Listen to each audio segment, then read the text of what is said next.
Hi everyone, welcome to another wonderful live stream, or what promises to be a wonderful live stream. I'm happy to have all of you here with me. We have a lot. We have a lot in store. Believe me, you. Like I don't even know if that phraseology is even or that sentence is correct, but I keep using it. Believe me, you. It's something that we say in Nigeria all the time. Believe me, you. We have so many incorrect expressions in Nigeria that we have made part of the English language. So bear with me whenever I use those utterances. Anyways, thank you, every one of you. Good morning, good afternoon, good evening, depending on where you are viewing me from across the universe. I'm trying to sound like those people on the radio, like, yo, yo, yo, yo, yo, welcome everyone. It's time to have another wonderful show. But I'm not a radio guy, all right? And we're going to do it the way we know how to do it, and hopefully this will be a very wonderful, successful live stream. No technical issues of any kind, and we'll have a blast. And yeah, thank you everyone. I can see you guys on the chat. I can see the viewer count is looking good, and I posted a couple of videos today. Two actually. One that is a long form video. It's been a while since I made those, and a short that's kind of related, talking about Gabon.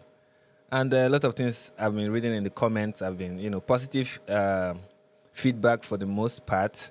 Although there are some things people say that I like that is like a critique of the video, and it's really constructive criticism, or I would say perspective that I think is worth considering. And not to go too much into that because we have something different to talk about today. Obviously, we are going to be reacting to Just Pearly Things and Destiny having a debate about feminism and transgenderism. So it promises to be fun, I believe, or annoying. The truth is, I don't like either Paul Davis or Destiny. Destiny sometimes make sense. I'm not saying make a lot of sense. Sometimes he makes sense, but he always come off as very obnoxious. Like whenever he's debating, the way he talks just annoys you. I remember watching his debate with Nick Fuentes, and I wasn't even in support of the things Nick Fuentes was saying. For the most part, I was kind of skeptical of the facts he was pointing out, and how he was going about the debate. Because when you watch Nick Fuentes talk about his whole, shtick with the Jews, and then you watch his debate with Destiny, you see that some of the things he talks about in his stream when he's not debating were not the things he was bringing out, and then he was kind of, I guess, I would say, playing fast and loose with the facts. But Destiny, on the other hand, was just being annoying. Jesus Christ, it was being so annoying. And the other one that I watched, Destiny's debate that I watched that got me really pissed was when he was debating Rose, right? This lady from she's in the pro-life camp. I forgot. I think it's Rose that's her name, but Lila Rose, yeah. So oh Jesus, you need to watch that debate. It was terrible. Destiny was just acting like a child, like a petulant child, like somebody you want to give a huge smack in the face. And I guess that's how he kind of, talks. Maybe it's just who he is, it's his mannerism. But if you ask me, I would say he needs to fix. She thinks in one dimension, and even when you present her with things that should make her question her one-dimensional view, or even at least make her expand her one-dimensional view, you just feel like you're talking to a rock. The next day she's back on her channel spouting the same things that you kind of correct her about. I watched her debate, like I won't even call it a debate, her conversation with H3H3. Long conversation. And my God, became obvious just how one is she's inconsistent. Second is she comes off as like there's some things H3 asks that we are just basic. There's a straightforward answer to this that will make sense, but then you come up with something, an answer that is so ridiculous or so provocative and annoying that I begin to wonder, what exactly what exactly is your point? What exactly, like, it was so annoying to watch. It was really so annoying to watch. And that is what we'll be looking at today. But before we go there, I want to just address some things from the video that I made. And that video is is about Gabon and some of the criticisms that I received that I think are pretty constructive. One is somebody stated in the comments that this could be, he didn't say it like it's a possibility. He said it like he's certain that is the case. That what is happening in Gabon is probably just a charade put up by France to make it look like, Gabon is getting rid of, French neo-colonialism in Gabon, when really it's just the French government behind the whole coup, because the way this coup is going, it's not how the other ones went. And I'm like, yeah, there's something to it, but you have to consider the fact that, Ali Bongo, which is the deposed president of Gabon, is one of the best. Like, when it comes to the best leaders that France have ever had in West Africa, he's their guy. As if you watch the video, you see how I explain how this guy is their guy, right? He has been a tool, a very compliant, effective tool. You don't just discard an effective tool like that and hope that you're going to get a good replacement. The guy, from his father down to him, and I believe his whole family, have dedicated their life to being political tools for France and the United States and NATO and the World Economic Forum. And you're just going to discard him and hope to completely overlook it. And then there's the concern that if you get rid of France, Russia is going to replace France, or China, and they are worse than France or whatever. Now, I don't know if they are worse than France. I guess that's something we'll have to see, right? But I don't trust any of them. I'm not like a huge fan of Russia. People often get the notion that I'm not. I'm skeptical of Russia.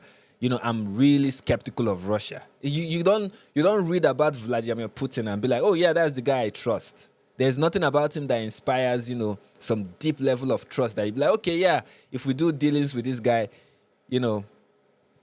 I don't know how he is as a businessman, right? Or as a negotiator, how he keeps to his words, and how the Russian government keep to their word, and how transparent and honest they negotiate. Because the real relationship between France and Francophone West Africa is mostly business, right? Economical, financial.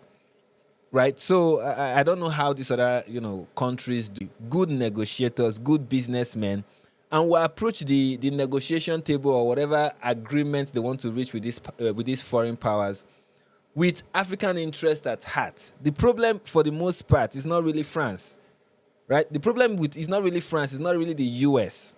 They are a problem, but they are not really the problem. The real problem is we don't have African leaders who have the interest of Africa at heart.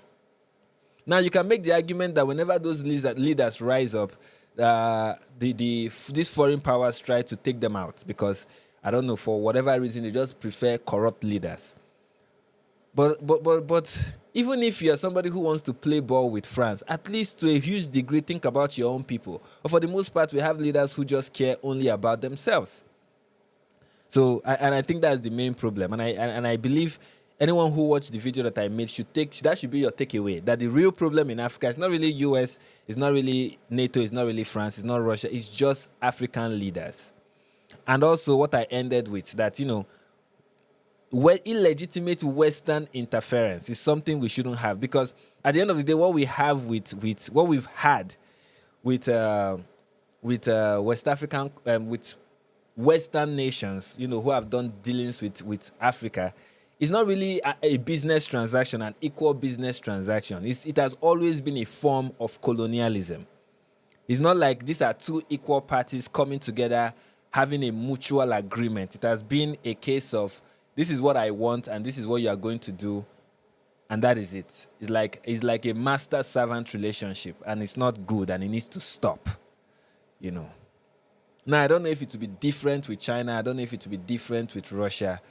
But thus far, the West, especially when it has to do with NATO and the US, have had, enough time to fix this relationship, and they've not. Instead, they've promoted,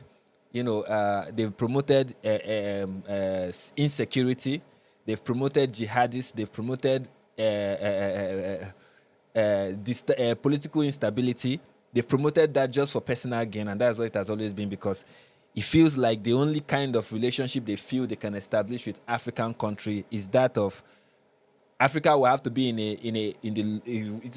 they have to have the upper hand, and African nations have to have the lower hand, and that is not good. We need equal partnership, equal partner relationship, not master servant relationship.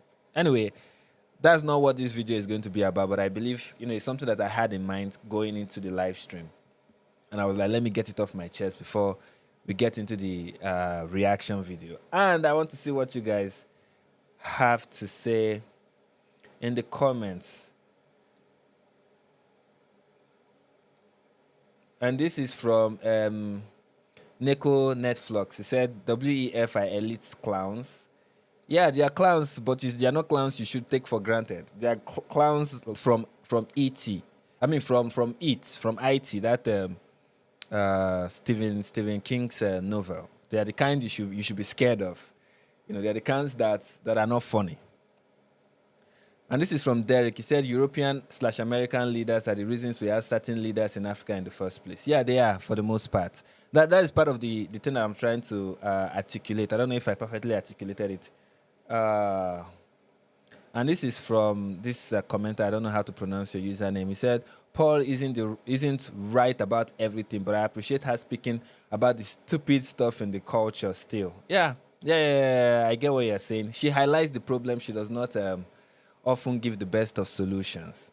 And thus far, when it has to do with the polls, we can see that 23% of you believe that I will agree I will declare JustPearlyThings the winner of this debate.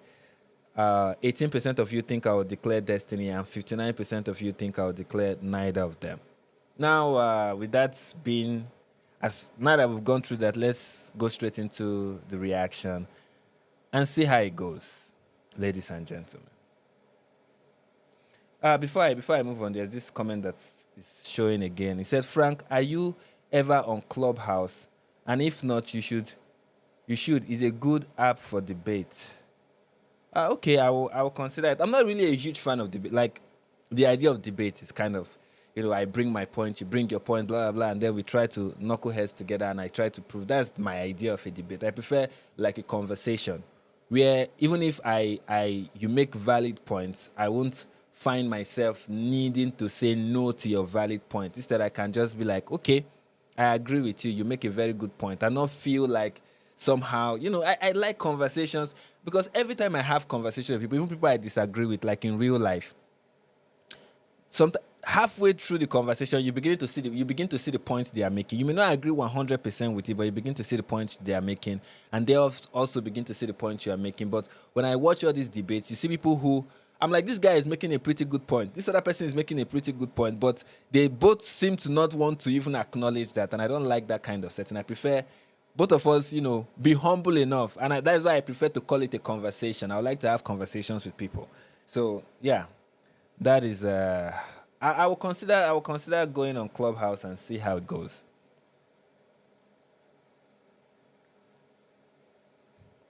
This is from Bonato T. Said, can't take Destiny seriously. That man lets his women get by another man. Paul seems like a bit silly as well.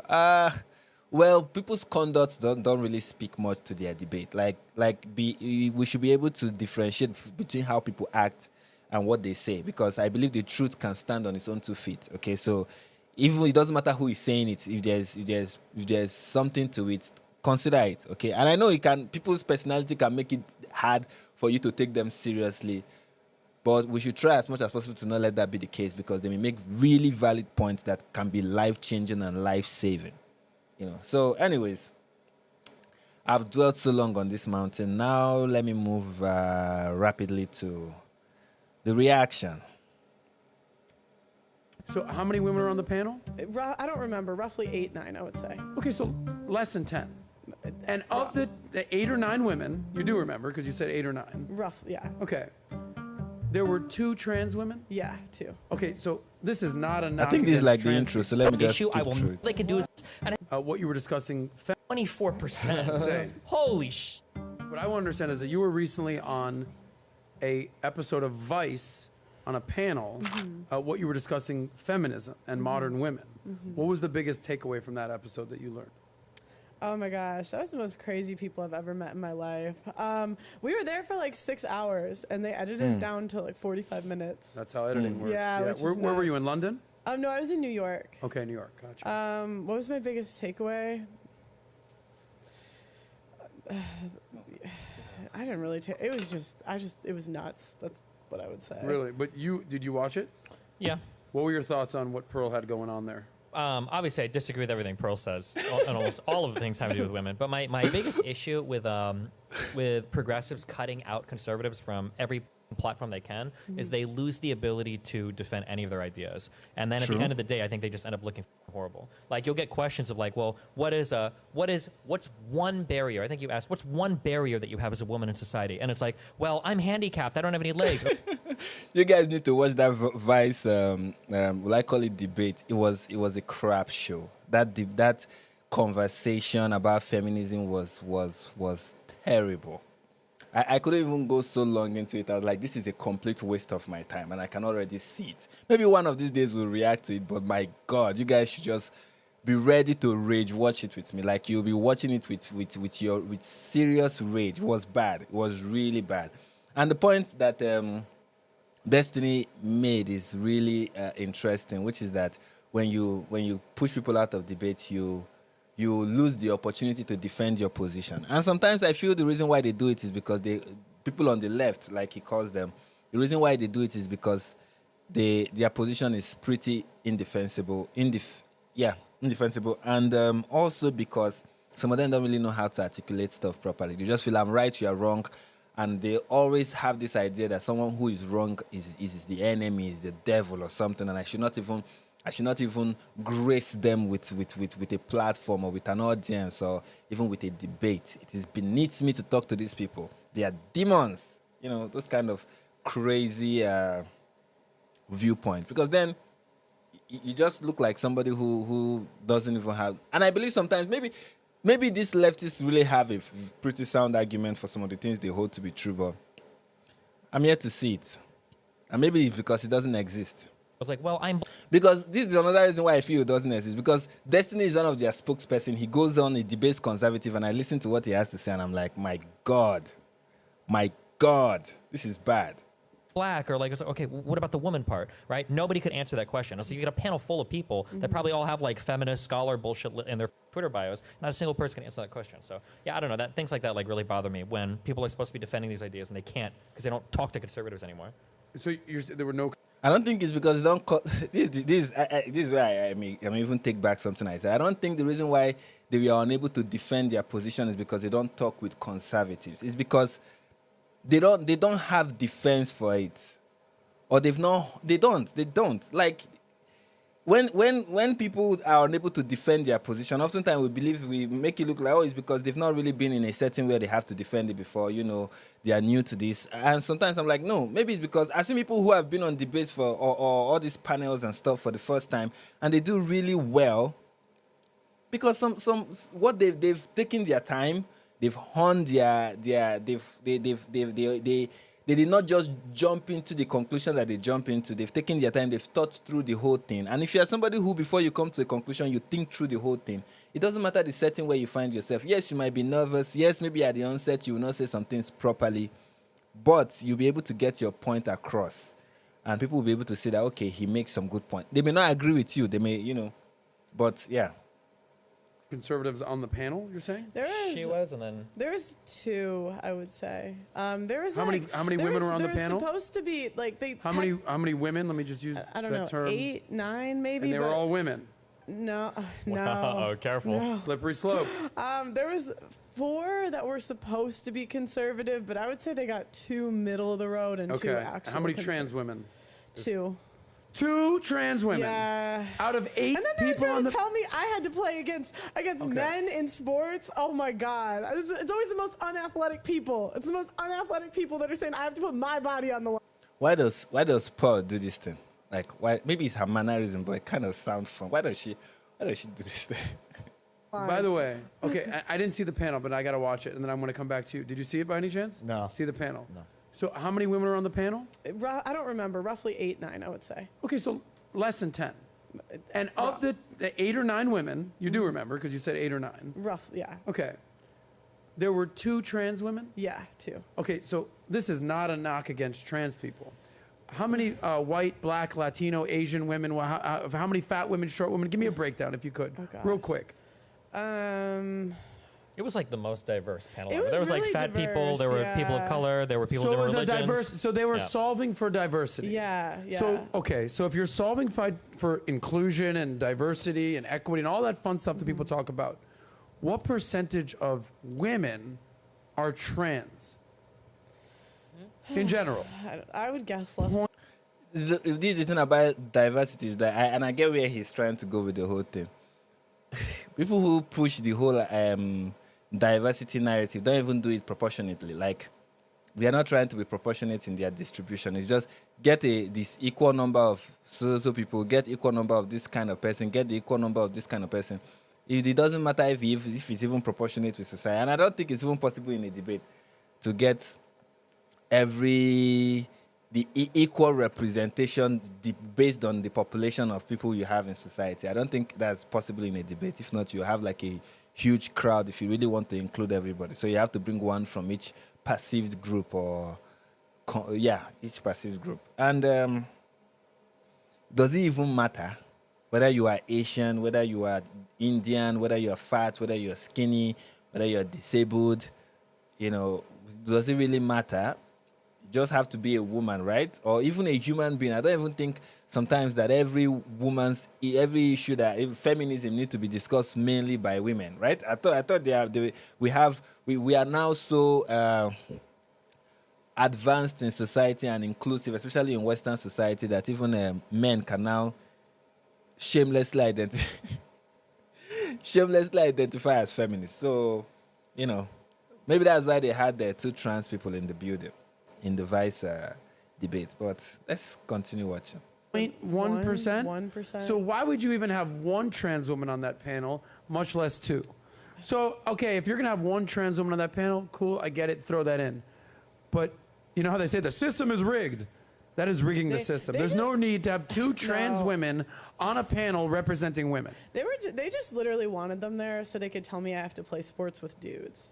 Like, that's literally what they wanted them there for. Bullshit. And no, it's absolutely bullshit, because it's like, it's always the most unathletic people telling the athletes what we got to do. And I'm like, you want me to go up against guys? Women, we don't have much opportunity in women's sports, and you're going to give the little opportunity we have to men? Are you kidding me? Like, oh no. So you must agree with her on that. You don't think Yeah, but it's like the only men thing I should agree be on. So I don't playing wanna in- focus on this topic. But So yeah, that of was the course, only that's- thing you I think agree this is with. this was like part of the big controversy that I got banned from Twitch on in the middle of. For what?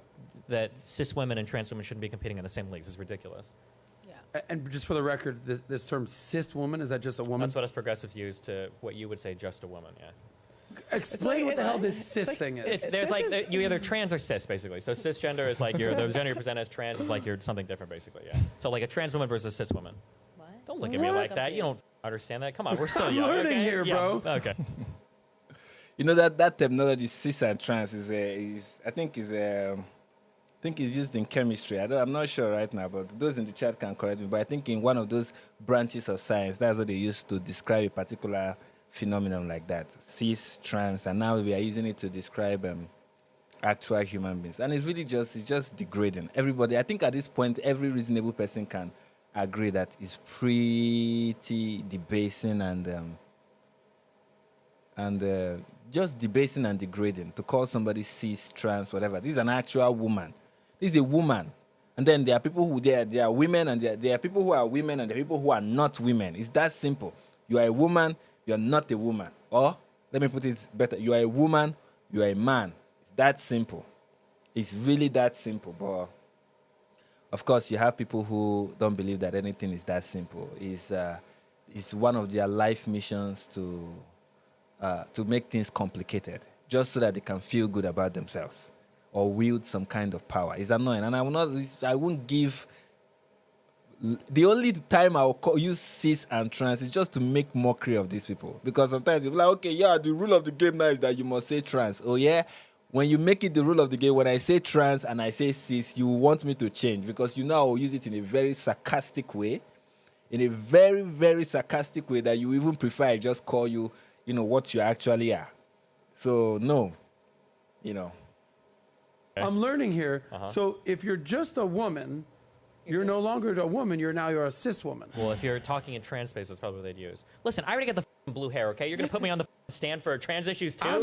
Jesus Christ. You're the one that got You want canceled to talk for about affirmative action next? What else do you want I to don't nail me know. on? Oh, my God. So, But yeah, okay. cis women versus trans So women. that's the only thing you agree. Oh my gosh, sorry. So just to be clear, you don't think that trans women should be participating in women's sports? Zero. Fully agree. No, We also have the it's- Leah Thomas thing, right? It's ridiculous. I don't think they should be in our bathrooms either. Huh. Like I don't agree with that. Yeah. Okay, the bathrooms thing is silly. Obviously, you should go to the bathroom that, like, you express as. What? Express as? Do you all know who Blair White is? We can see. Yeah? Do you want Blair White walking into the bathroom with, like, a little boy? Or do you want Buck don't know Angel who it is. walking into a bathroom with, like, a little girl? Obviously, we just- believe that you should probably go to the bathroom that you express as. That makes the most I sense. would just prefer to not see dicks in the locker room. That's just my. Then don't Maybe look they at just have people. their I own feel like bathroom. That's just my personal opinion, and I also think it's like a safety concern. Yeah. It's- I'm not saying that the. Listen, I get where Destiny is coming from because you are trying to consider the fact that a lot of things have changed. Like, what I mean by a lot of things have changed, that there are people who have really gone through the whole full transition stuff, cut off done the whole nine. And even though they've not done the whole nine, when you look at them, except they tell you or except you really look closely, you won't be able to tell that they are of the opposite gender, that they belong to the opposite gender that they express as. You know what I mean? So, like Blair White, like Buck Angel, I don't know if you know some of these people. There's another one that I know also. These are transgenders these are transsexuals rather, who don't believe, who don't agree with most of the things that those in the trans movement, push. But when you look at them, they present perfectly. Then they present perfectly like the opposite gender, right? So what do you do in that situation?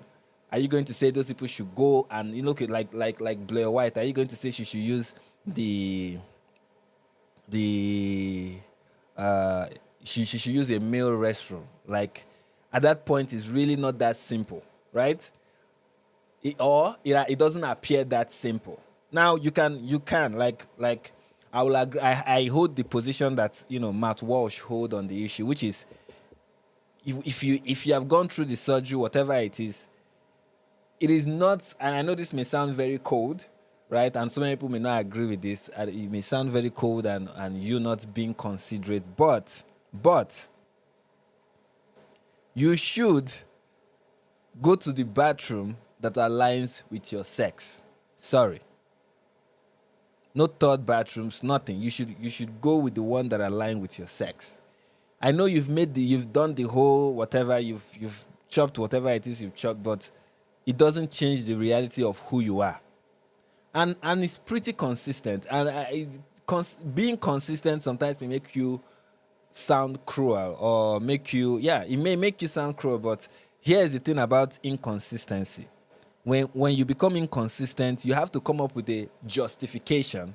And whatever justification with which you come up with can be exploited. The only thing that cannot be exploited is consistency. So, for example, let's say you say a man should go to a man's bathroom, a woman should go to a woman's bathroom. But when somebody like Blair White comes into the picture, yes, this person, let me not misgender Blair White, let me just say this person, Blair White, should go to the women's restroom because, she presents as a woman. She presents perfectly as a woman. Nobody's going to see Blair White and think this person is a threat. If you come up with that, then you'll be like, okay, so who determines what is a threat? What is the standard for determination? Then those who just transitioned yesterday can exploit whatever exception you are going to use for Blair White. So at this point, it's no longer an issue about just Blair White. It's not an issue of whatever exception we are coming up with to make it that Blair White can now use a woman's restroom. Whatever excuse we are coming for to justify that can now be exploited.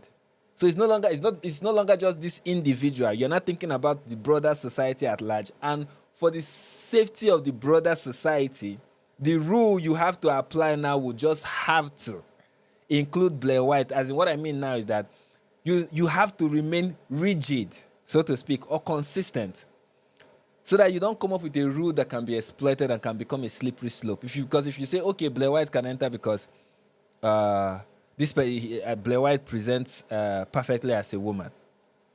Okay, are you saying those other trans people don't present perfectly as a woman? Or those other trans women don't present perfectly as women? Who decides who present perfectly as women? Are you really saying that? What is the metric? What if somebody is actually a predator and disguised perfectly, a man now who is a predator disguised perfectly as a woman, calls himself trans, and take advantage of other women as a result? Don't you still see that if we make an exception for one person on that rule, that exception can be exploited? So, it's no longer about the single individual who is actually genuine. You cannot make an exception for that genuine single individual. You have to remain rigid because you are trying to protect the broader society. It's no longer about that person. So that person now has to deal with that reality, that we cannot make an exception for them. We can't. This is something people need to understand about society and individual. Yes, who you are as an individual, whatever. But for us to exist as a society, we have to have certain set of rules that cannot bend. If we start bending them, we'll bend them so much until they no longer exist. And if we believe that men and women are different, if we bend it a little bit, just bend it a little bit, say, okay, we are bending it a little bit like this just to accommodate Blair White, you see that there will be somebody who will use that logic that we used to bend it and exploit it to its farthest extent, and you'll be like, oh, they are going too far. No, they're not going too far. They're just taking your excuse or your logic to its farthest conclusion. So, in order to prevent that, you have to just be like, no, we are sorry. And I know it may be uncomfortable for you, and it look like, oh, this looks absurd, but the alternative looks not just absurd, but also dangerous. That's how I see it. Let me see what you guys think in the comments. Do you think, I don't know if you guys know Blair White, if you know her, do you think she should be allowed into women's restroom because she presents perfectly as a woman and does not look like someone who poses any threat to women by being in women's dressing room, women's bathroom, or whatever personal private space or women-only space that exists? What do you think?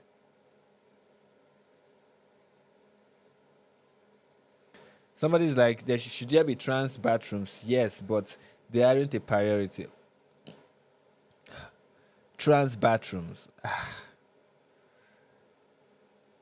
I don't know. It's really complicated. Maybe that is. But here's the thing. Here's the thing about trans bathrooms, and because this is the thing about trans bathrooms. If you create trans bathroom, then you are saying, as a society, that transgender is actually a real thing and an actual category. That's the thing about it. Yeah, you don't need ceding any ground to these people is something that is, you should do carefully. Or not to these people, but ceding any ground to this ideology is something you should do carefully. If you create a trans bathroom, you are reinforcing in society the idea that transgenderism is actually a real thing. It's a form of every form of inclusion or affirmation is reinforcement, right? And you are reinforcing something that is actually not true biologically. It's not true in reality. So it's kind of something it's a slippery slope, right? Like people who say, okay, create transgender sports. I'm like, okay, if you create sports for transgenders, then you are saying that category is actually a real, actual category. If it is a real, actual category, then it's not too far to go from this is an actual category of women to saying this is actual women. Because if a trans woman is a category of a woman, let's say you create trans women's sports, for example, a sports for trans women. So you are saying trans women are actually a thing? I don't know if you understand. you have to think this whole thing through. Like you say, the truth is, at the end of the day, sometimes with how complicated we've made things, especially people in Western societies, with how complicated they've made things and how far gone they are, you know, you are now presented with complicated issues that, you don't. It's now requiring you to realize to come up with solutions that will just sound and look cruel, but it is what it is. You know, the best. You know, like there's this Chinese proverb that says the best time to plant a tree is 20 years ago, right? It's like when you look at the trans movement, trans ideology, it looks like the best time to have dealt with this situation is long ago, long before now. But unfortunately, so many people did not take it seriously until recently, you know. So that's what you find right now.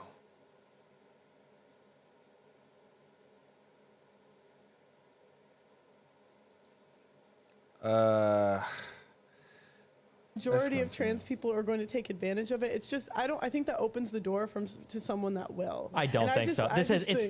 There's not a single time like the legendary like trans rapist that's like making their way through the bathrooms, like, and the fact that if this person did exist, like some woman would be running through the store and she goes into the bathroom and like the sign stops the trans person from going in and raping her. Like also, no offense, I have a son. I want all the trans rapists in the women's bathroom, okay? Like, that doesn't make sense either, right? Like, if there are all these rapists, why do you want them going to the boys' bathroom instead? Like, it just doesn't make any sense. I reject the whole bathroom narrative is super silly. I don't think most people care that much. So you would be okay with a man walking into the bathroom a man dressed as a woman walking into the women's bathroom? I think that whatever That's clearly a man. I think beard and all. I think that whatever you clearly express as is probably where you go. But they're confused. If you have a beard with a wig on and a dress and you're walking in the girls' bathroom, you're not a woman. Sure. You're confused. Maybe not, but like what is happening in there? Like, I don't know. I have experienced that. I've experienced that.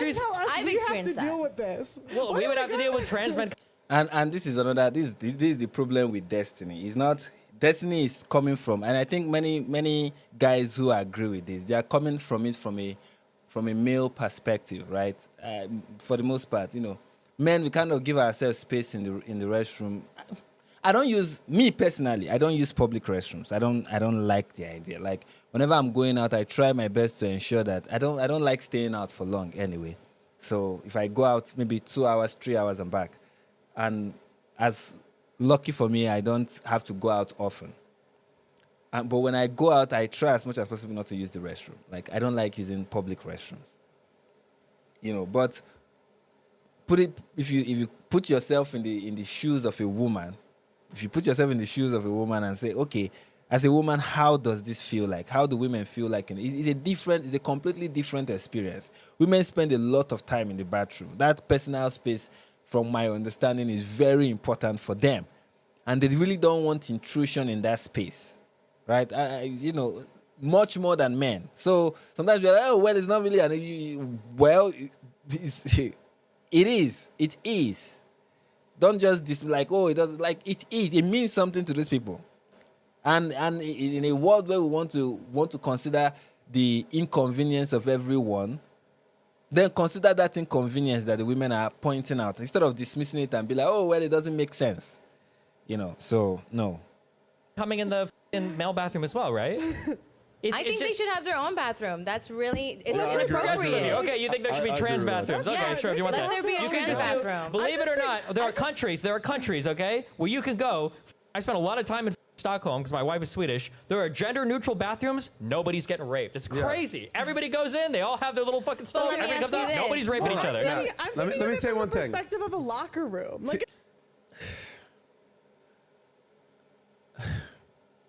this Destiny's this is Destiny's argument. It's not happening. That is Destiny's argument. The Destiny's argument now is it's not happening. Right? That's his argument. It's not happening. Which if you investigate, you realize is actually happening, right? You know, but let's assume that it is not happening. Does it mean there is no potential for it to happen? You know, it's like saying, oh, well,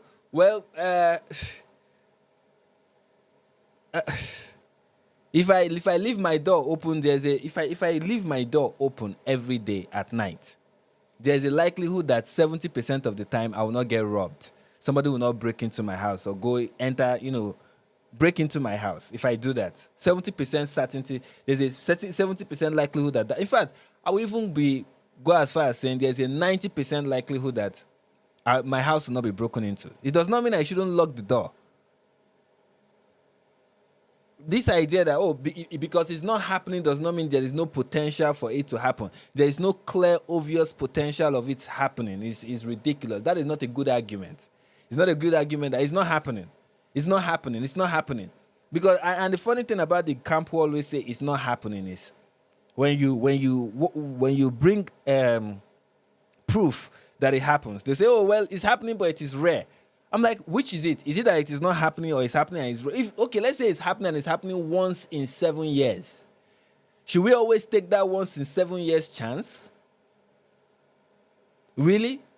Because we want to make a trans person feel good about it. Well, it happens once in 7 years, it's not really an issue. No. There is a potential for it to happen. So that idea does not make sense. That, because it's not happening. And of course, every time when it is closely investigated, you see that it is happening. In a locker room, you walk around naked. Like that. True that. An athlete. Number one, a lot of conservatives will use this bathroom thing as a straw man argument. All my kids are getting raped in bathrooms. It's not happening. It's not a straw.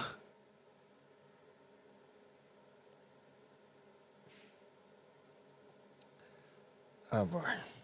But here's an indicator. There's a case example of why they say that the America is crumbling and China is thriving. Hear me out. Yeah.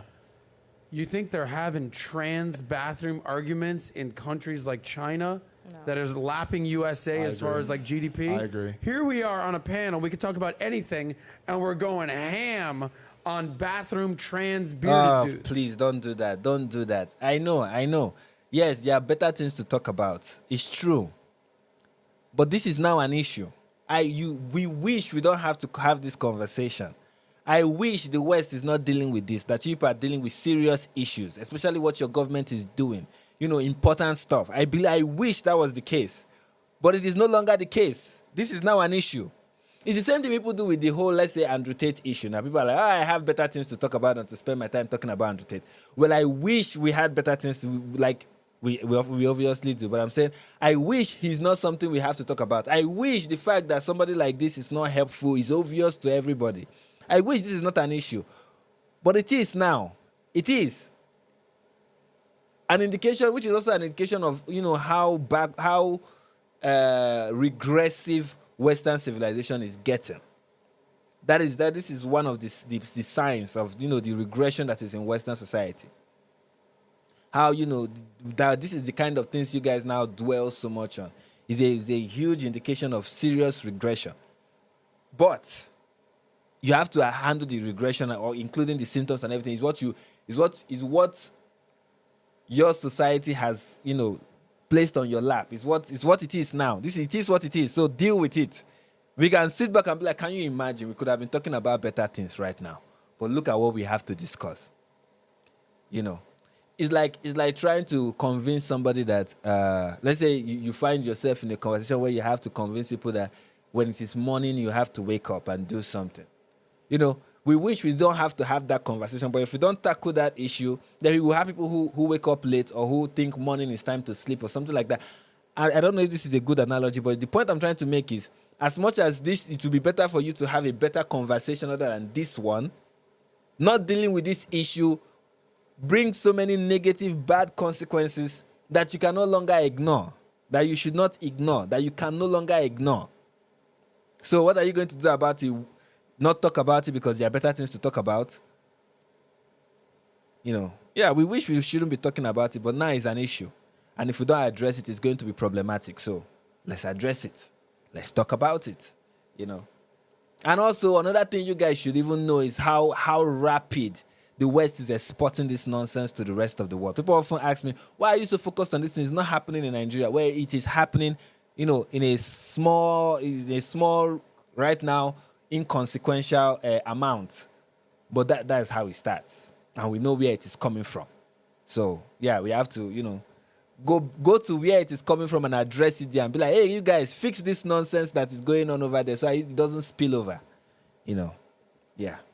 And we're just spending time as a country talking about stuff that doesn't affect our lives even a little bit. I think to Okay, hold on. Whereas in other countries, they are like, get shit done, work, make shit happen. Let the Americans play their little, hide the hot dog game in the trans fucking bathroom situation while we're getting lapped by China. That's my problem with this. I agree It's with like, you. this is such not an issue that anyone gives shit a bit about. And this goes back to my bigger point. If there's a women's panel and there's 8 women on the panel, you're telling me you have 2 trans women? Okay? If you had 100 women on a panel, 100... Okay, question.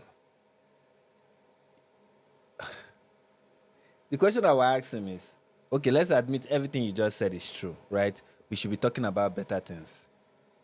But here we are discussing this nonsense and stuff. So what is your solution? So, okay, fine. It's a fair observation. So what do we do? Stop talking about it? Are you just going to tell everybody, hey, let's stop talking about this, and then it just disappears? No, it doesn't go away like that. I don't know why people bring up this point, as if, somehow once you say that, everybody on either side of the debate is going to be like, oh yeah, it's true. We shouldn't be talking about this. Let's move on now to GOP debates last night. Somehow once you just move on from that, we're just going to go back and really understand how, if problem solved. That is not the solution. There is no solution in whatever. This is a good point, but there is no point to the good point. I don't know if I'm making any sense. I feel like I'm rambling this morning. It's a good point, but there's no point to it. What's the point? It's a good observation, but what's the point? You can maybe make the case for making 1 trans woman. Maybe. On a 10-woman panel, you're putting 2 trans on there? Yeah. Get the fuck out of here, Vice. He's saying on a 10 women. Okay. On a 10 women panel, you should have at least 1 trans woman. Yeah. You see, this is why we should really talk about this issue. Because the reason why you talk about issues is because you don't agree. And I want to say something in addition to what he's saying about, in China, they're not talking about this. In America, they're talking about it. As if people in China are having a blast. China is a communist country. Do you want to have communism in America so that everybody will get in line and not have to have conversations about even the dumbest of things? Maybe the fact that you have to have conversation about the dumbest of things is because you live in a liberal society. A society that is always finding better ways of doing things. And in the process, people come up with dumb ideas, and you have to attack those or address those dumb ideas and dumb notions and dumb suggestions. Maybe the fact that you're having a trans conversation is one of the dividends of a liberal society. Have that thought ever crossed any of your people's mind? It's tiring, it's annoying. And there are people in the conversation who are trying to act like communist China, which is by silencing the opposition, because they often don't have really a pretty good argument. But the fact that you're having this conversation is because you live in a pretty liberal society. Societies that are not liberal don't have this conversation because they are not liberal. Okay? So sometimes that thing that you think is proof of a terrible society is often, one of the signs that you live in a liberal society. And it may not be one of the things you enjoy about it, but you cannot throw the baby out with the bathwater. That's the point I'm trying to make at the end of the day. So. And I'm fascist because I don't want to play with men in sports. Yeah, the sports thing is fair. The thing that you brought up, first of all, China has 2 billion people, okay? 1.5. Wait, they're going to pass us eventually. All right. I know. Probably. Okay. Yeah, it's not going to be. It's not going to be because we're talking about trans bathrooms. Okay. But the more we focus on that, sure, I'll agree with you. Then tell conservatives to stop obsessing over it so much? I agree with okay. you. All right, because This is the that's strongest. What is? How is that?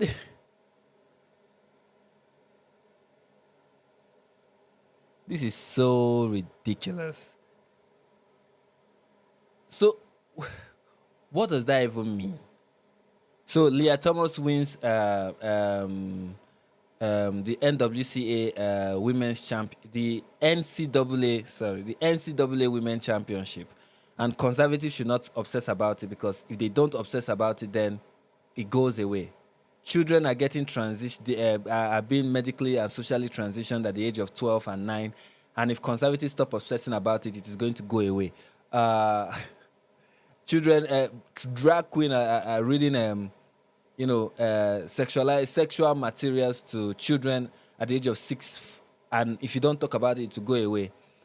Liberal moms or leftist moms are transitioning their children at the age of 2, 3, and if you stop talking about it, it will go away. Like, are you people really thinking like that the solution to each of these things I just mentioned now?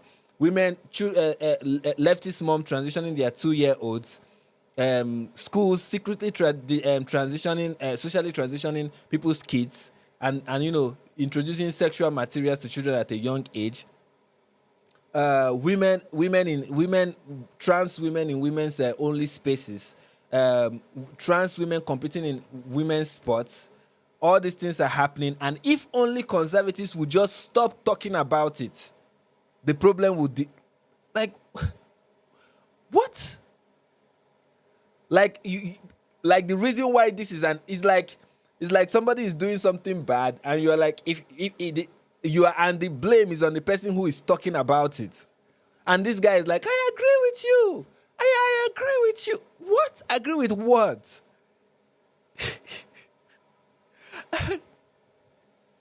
Like, these things are not issues, and if we just stop talking about them, it will cease to. Oh my God, really? That's brought up by conservatives all the time. Okay. They Fully want agree with you. What they do? Liberals always take the bait. That is true. Progressives take the bait. I agree, they Because do. they get snowflaked. I would just like to say, I just would rather not see in the bathroom. That's just my personal agreed. preference. And it's not even about being raped. Like, you can be out and you're at a dinner place and they're at a bar. This person comes in drunk. They're aggressive. They're a man in a woman's bathroom. They cut the line. Now it's a fight. And then he knocks her out. Like, there's more than just being raped. You can have an overly, like, I've experienced that. I was in the bathroom. This man walked in with a beard and a dress, and he thought I stole his phone, and he got aggressive with me, and I had to leave the bathroom. I'm the woman in the bathroom, and it's like, you feel the need to come in here because you feel like I'm dressed this way, so I can come into the bathroom. That's where it, like, for me, it's like, I have more of a worry of that than, like, being raped in a bathroom, if you want me to be honest. I'm with you. I'd rather not see in the bathroom too. I mean, I don't look at other guys' Including a dicks. male's Yeah, I bathroom. don't usually look at dicks in the Good. bathroom, but I don't know if there's other bathroom habits you guys are PSA out there, okay? For all the guys in the bathroom, face forward, all right? There's no talking to the side in the urinal. How's your day? There's no coming from behind, giving a massage. This ain't the fucking movies, Along Came Polly, all right? Well, face forward, don't talk. I mean, I'm just That goes to thinking, Uber drivers as well. Just drive me around. I'm just thinking, like, of locker rooms. So when you're you walk around half naked when you're in locker rooms. Like, I don't want a dude in the bathroom. I agree with you. Yeah. By the way, it's such a weird shifting American gears- fascination shifting with like gears. nudity and boobs and dicks and everything. It's like so fucking Look at- cancerous. yeah, it's like I'm so so- fucking weird. Well, look at the Holy rise shit. of all the confusion with what's going on. There's kids being taught by drag queens at school. Like, this is a rise of it. It becomes an issue where it's like you have people who are, change your gender and do all these things, and it's like there's a time and a place for that, and to force it upon people who makes them feel uncomfortable. I have to pause this lady here mid sentence with whatever it is she's saying. I'm still thinking about the fact that somebody said Republicans talk a lot, conservatives talk a lot about it, and liberals take the bait. What? What exactly are you people talking about? Is it the same conversation that I see online every time? Is it the same conversation that I observe every single time I go on Twitter? Is it the same conversation you people are talking about? That's not what I see. I don't see anybody baiting anybody. No person is baiting anybody out. It's just, in fact, what are these people talking about? They are making it look like a non-issue is being made an issue by conservatives, and then liberals are falling for it by also making it an issue and responding to them, kind of. But that's not what is happening. Or are we observing the same conversation? This is a terrible representation of what is actually going on. Like, that's also unfair as well. And for me to be forced to accept it, that's also like, why do I have to accept this man in the bathroom? I think don't that's heavily believe exaggerated. I don't believe that you care about that. I don't believe any conservative said, because if it was, where the was the uproar against all of the creepy pageant shows before the trans bathroom became a thing? Because of that issue, I will never believe a conservative when they tell me. This is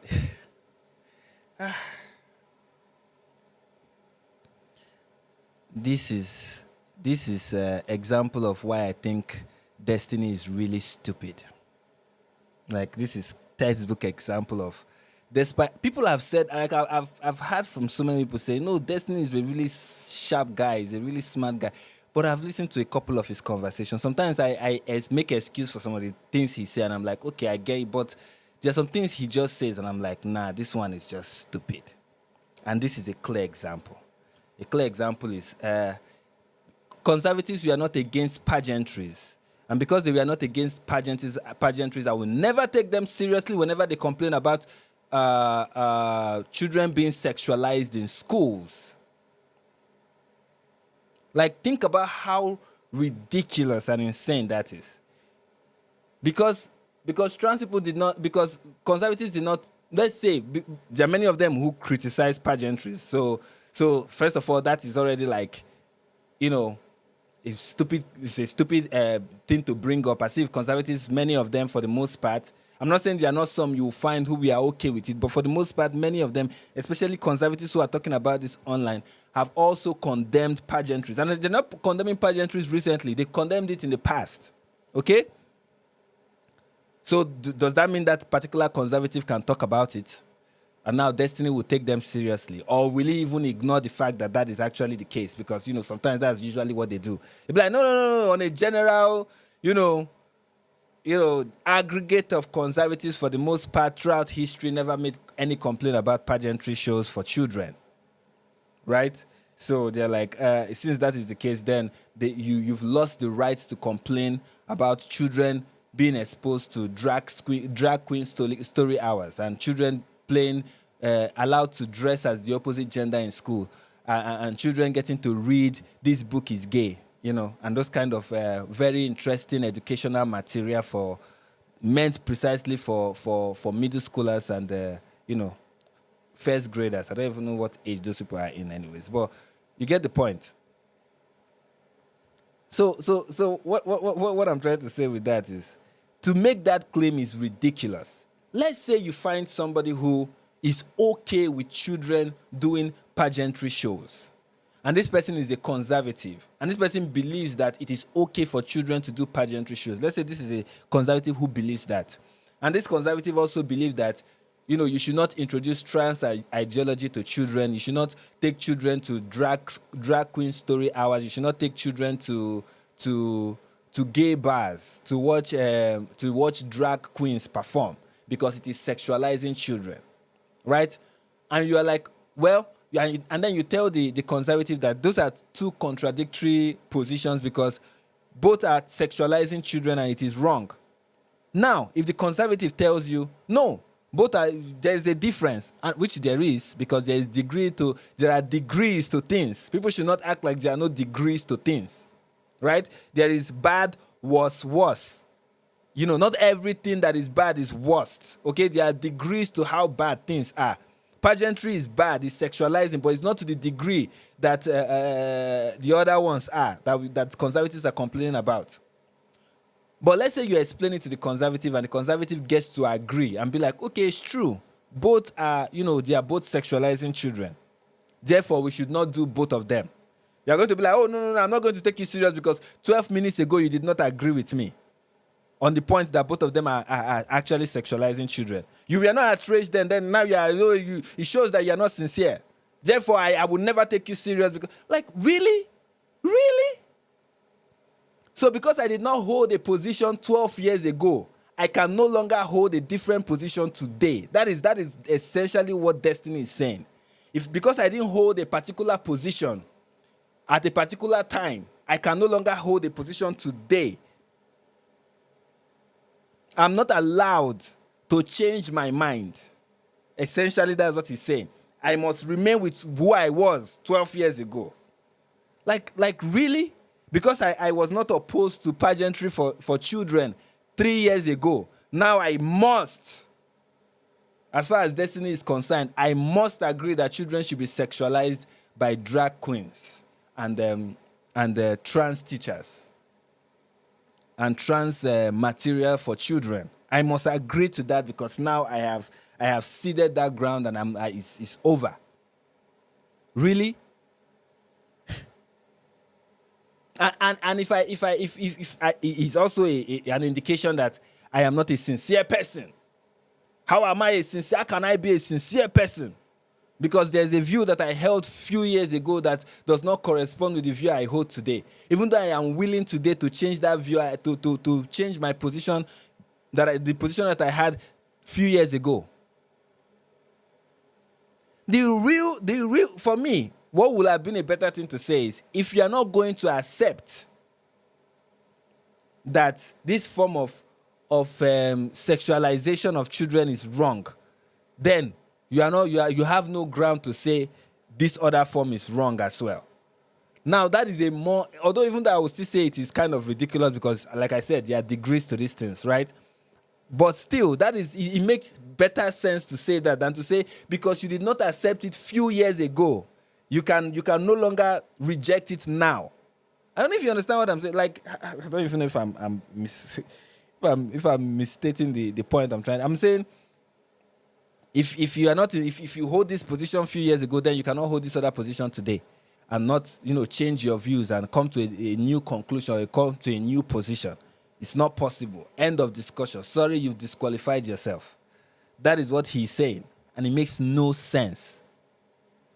They care about trans kids being groomed or whatever. I just don't believe it. I think it's a niche issue because Republicans have no economic platform. Republicans have no fucking goals for the country. All they can do is obstruct Democrats. They have no idea. That's not true. About what they want to do with anything. So they focus on these really niche fucking cultural issues. This is like a typical talking point that you hear from not just Destiny but Anna Kasparian. I've had her made the same position. Oh, Republicans have no goal for the country. They have no agenda for the country. They have no economic issue for the country, and that is why they focus on trans issues, because they have no actual goal for the country. That's why they. And I'm like, no, that's not true. That is so. What goal? Was it not the other day we talked about? We reacted to Thomas Sowell and things he was talking about with regard to how the economy is run. The problem that I have observed from those in the other side, especially those who consider themselves leftists and progressives, like they call themselves, is they don't understand something. That if you the major problem of America is cultural, not economical. They feel and they believe that if you fix if you fix this particular economic, there is a policy you can come up with right now that will fix cultural issues. Right? For example, conservatives talk about two parents household and the reason for to return the traditional family where you have a father and a mother. And I'm very sure when conservatives talk about that, liberals will say, oh, it's because you don't have a vision for the country. And I'm like, no, that is a vision for the country. You think that does not have an economic impact on the nation? And to think trans issue is less important than economic policy it really shows that you know nothing and you really are myopic. Like it's people who have serious case of myopia that talk like that. Because you are castrating a huge portion of your future. You're talking about China being able to catch up with the US eventually because of how many they are. And then the US on its own is coming up with cultural, is adopting culture that will ensure that the number of those who are in the US reduce and then probably get replaced by immigrant population. And you think that is a good thing? You think that is good that people in Western societies are moving towards depopulation, culture that promotes depopulation? You think that is a good thing? Think about it. If you believe that Western values and Western ideas are important and the best for human flourishing, why will you want less people to exist on the planet who buy into it? And then China, who doesn't buy into it, are increasing in number. And you think that would be good for society? Let's say you strongly, like, really think about it. If you believe that the way you live, the way your society organizes itself is good for society, then you want that society, the way is good for the world. I mean to say, if you believe the way you organize your society is good for the world, you want that society to continue, not to deteriorate and go out of push itself towards depopulation and reduce itself in number. Everything in nature understands that there is strength in numbers. And then you feel these things are not important. You feel these policies that are going to have serious impact on your society is not important. Imagine the next generation or the future, the current generation, the current young generation, Gen Z, most of them ending up having issues by virtue of being trans. You think it's not going to be a major problem for your society? And you think coming up with economic goals is going to solve the problem? You think there's any economic policy that you come up with that will fix so many cultural issues you have? and here's another thing. Newsflash to those who to the progressives. The leaders you have, especially those ones in Congress, those ones in position of power, they are the same. Like when it comes to the issue you think matters, both whether you call yourself the Democrats group, they are the same. You understand? They are playing good cop, bad cop with people. They are the same. You understand? Then at the end of the day, the real thing that matters that you can really effect change on is the culture. So no. And I can't believe that in reacting to this debate, I'm going to talk so much about American politics as if I lived there. You know, but it's so annoying how people who live there cannot even get some of these things or notice some of these things or see how some of these things are very crucial. You know, instead they believe that talking about these things, it's irrelevant, is it consequential? No, that's wrong. That is so wrong. Issues. There was a survey that came out asking what percentage of the American population do you think is trans? And I think people said like 24%. Holy shit. I like, there are some people where I'd buy the argument that they're obsessed or they're worried about like kids or whatever. But like prior to this, like people would post pictures of taking their like 9-year-old boys to Hooters and it would be a funny fucking Facebook picture. Or you have all of the really creepy, really weird pageantry shit. And nobody seemed to care about any of it back then. But now the trans people are involved. It's like the worst thing ever. So I just don't buy it. I don't believe it. But let's leave that there, right there. Okay, so you getting back to the Vice episode, you started off by saying the trans thing, the women in the trans in sports was the one thing you agreed with Pearl on. What did you fundamentally disagree that Pearl said? Because she's a pretty reasonable girl. This is from Dark Edits. He said, Frank, how often do you live stream? I'm planning on doing it twice a week. Yeah, planning on doing. And this is from Benato T. He said the West already one generation away from population collapse. I'm telling you, it's a real problem. People don't seem to notice it all. Maybe this is the thing I like about this. Is not like this I find interesting about progressive. These are people who want to progress.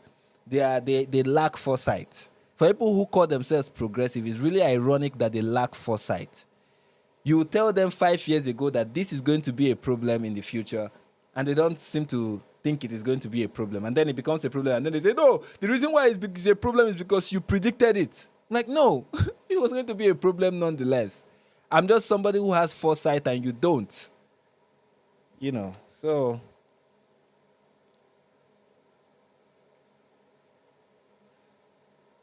So for me, that's what I find really interesting. But let's keep watching. What did you disagree with? Oh man, you're gonna tax my memory here. I think that the wholesale idea of like women have it easier in every single thing, or there are like no cultural roadblocks preventing women from doing anything. I think it's like a really crude analysis of where we're at socially. That's what I would say. So you're saying that she's discounting how Yeah, hard I think women that there are issues that women face in a lot of different areas when it comes to like rising in terms of success or in being included in certain like Okay, types so of. this is a very interesting dynamic that you guys have going right now. You're the man saying that, like, defending women, and she's the woman shitting on women, essentially. Is that the dynamic I'm understanding? So she's basically saying this is what it is like to be a woman. I wouldn't say how- shitting. and- I would say there's no barriers to entry today. This is the thing. Paul Davis actually dunks on women a lot in a way that make it look as if she's self-hating. Some of the criticism she has for women are invalid and nonsensical. I would just say it outright right now. Some of the things she says I find absolutely nonsensical and look like somebody who really hates women. That's how she comes off as. There's this video I wanted to even react to before this one, and it really does justice in pointing out just how much of a woman hater Paul Davis presents herself with, presents just how much women hating you find in her rhetoric, her tweets, her comments, and stuff like that. It comes off as somebody who really hates women, in my opinion. And it's funny because she's a woman herself. But I don't think Pearl believes there's no issues that women face. That's different, right? No, that's literally what she just said. There's no barriers. No, Well, no, literally what she said was Honestly. it's easier for women than men. No, there's a difference between there's no barriers to entry and there's no issues that a woman can face. You wouldn't say there's no issues a woman can face, is there? Would you? I mean, there are issues that women face, but Yeah, I would say exactly. overall it's easier for women than men. Yeah. I would Like, if- probably agree. Easier in what regard? What are we talking about here? I mean, I just think Just as being a man versus being a woman, you're saying it's easier to be a I woman? mean, okay, I'll give you an example. So I worked a sales job, right? And when I worked in that sales job, it was at a big like corporate company, and I feel like I got special treatment because I was a woman. And most of the guys, and I was the only girl in the office, and most of the guys would agree because like people were more willing to help you when you're a young woman. In my experience. So I can't speak to your personal experience, but so this is something that I hear a lot. When women are succeeding in certain types of environments, they do get special treatment, but all of those women's careers have a time limit on them, which is until a manager or a boss tries to fuck them, and when they say no, they're basically fucked. Oh, no. No. Okay, first of all, true. I'm a Nigerian, and I can tell you as a Nigerian, sex for work is a real thing. Right? In Nigeria, sex for work is a real thing, and it's really crazy. Like, it's really crazy. Okay? It is a real thing, and we cannot act like it's not a problem, especially somebody. Not just sex for work, sex for almost everything. Sex for grades, sex for this, sex for you are asking an uncle for help with your sick parent, and he's already asking for sex. I mean, this is what women usually face. It's not something to be pushed away, right? But it doesn't what's the word I want to use? It doesn't negate the fact that women often get preferential treatment, right? In a good environment where there are no where there are no crazy, stupid men who want to take advantage of women. In those environments, you find women having a blast, right? But it doesn't also mean women are having it easier than men. Because what do you mean by easy? That's let me sound like Jordan Peterson. What do you mean by easy? Right? What exactly do you mean by easy? How do you define easy? What is easy for a man may not be what is easy for a woman. What a man will consider ease is not what a woman will consider ease. Okay? So to come to consider, because a woman is getting help in the workplace, people are pampering her in the workplace. Therefore, her life must be easy. Or that means women in general are having a blast. No, you cannot use one workplace to compare every workplace. Okay, so what do you mean by easy? Is a real question that we need. What do you mean by women are having it easy? That's it. So, but yeah, so Fucked in that job. This is a story that I hear time and time again. Do you think this happens ever? Quite often, the Yes. boss loses his job. No. no, that's not true. That's not true. even in the West. I mean, look at Harvey Weinstein. How long was he doing the stuff he was doing before he was called out? You know, sex predators in the workplace is a real thing, right? It's a real thing. For me, the problem often is how do we solve it, and why is it a thing? Why does it exist, and how do we solve it? You know, it's a real issue. It's a real issue that we have to come to terms with, that women have to deal with in the workplace. Now, I'm not saying it happens all the time. The thing I think feminists do is exaggerate how often it happens, kind of how it works, right? The people who often come up with false, unreasonable accusations are the ones who undermine those who have actual reasonable accusations, right? So that's kind of the case. And I feel those loud feminists kind of, you know, they want to paint this idea that it's happening every morning to every woman on the planet.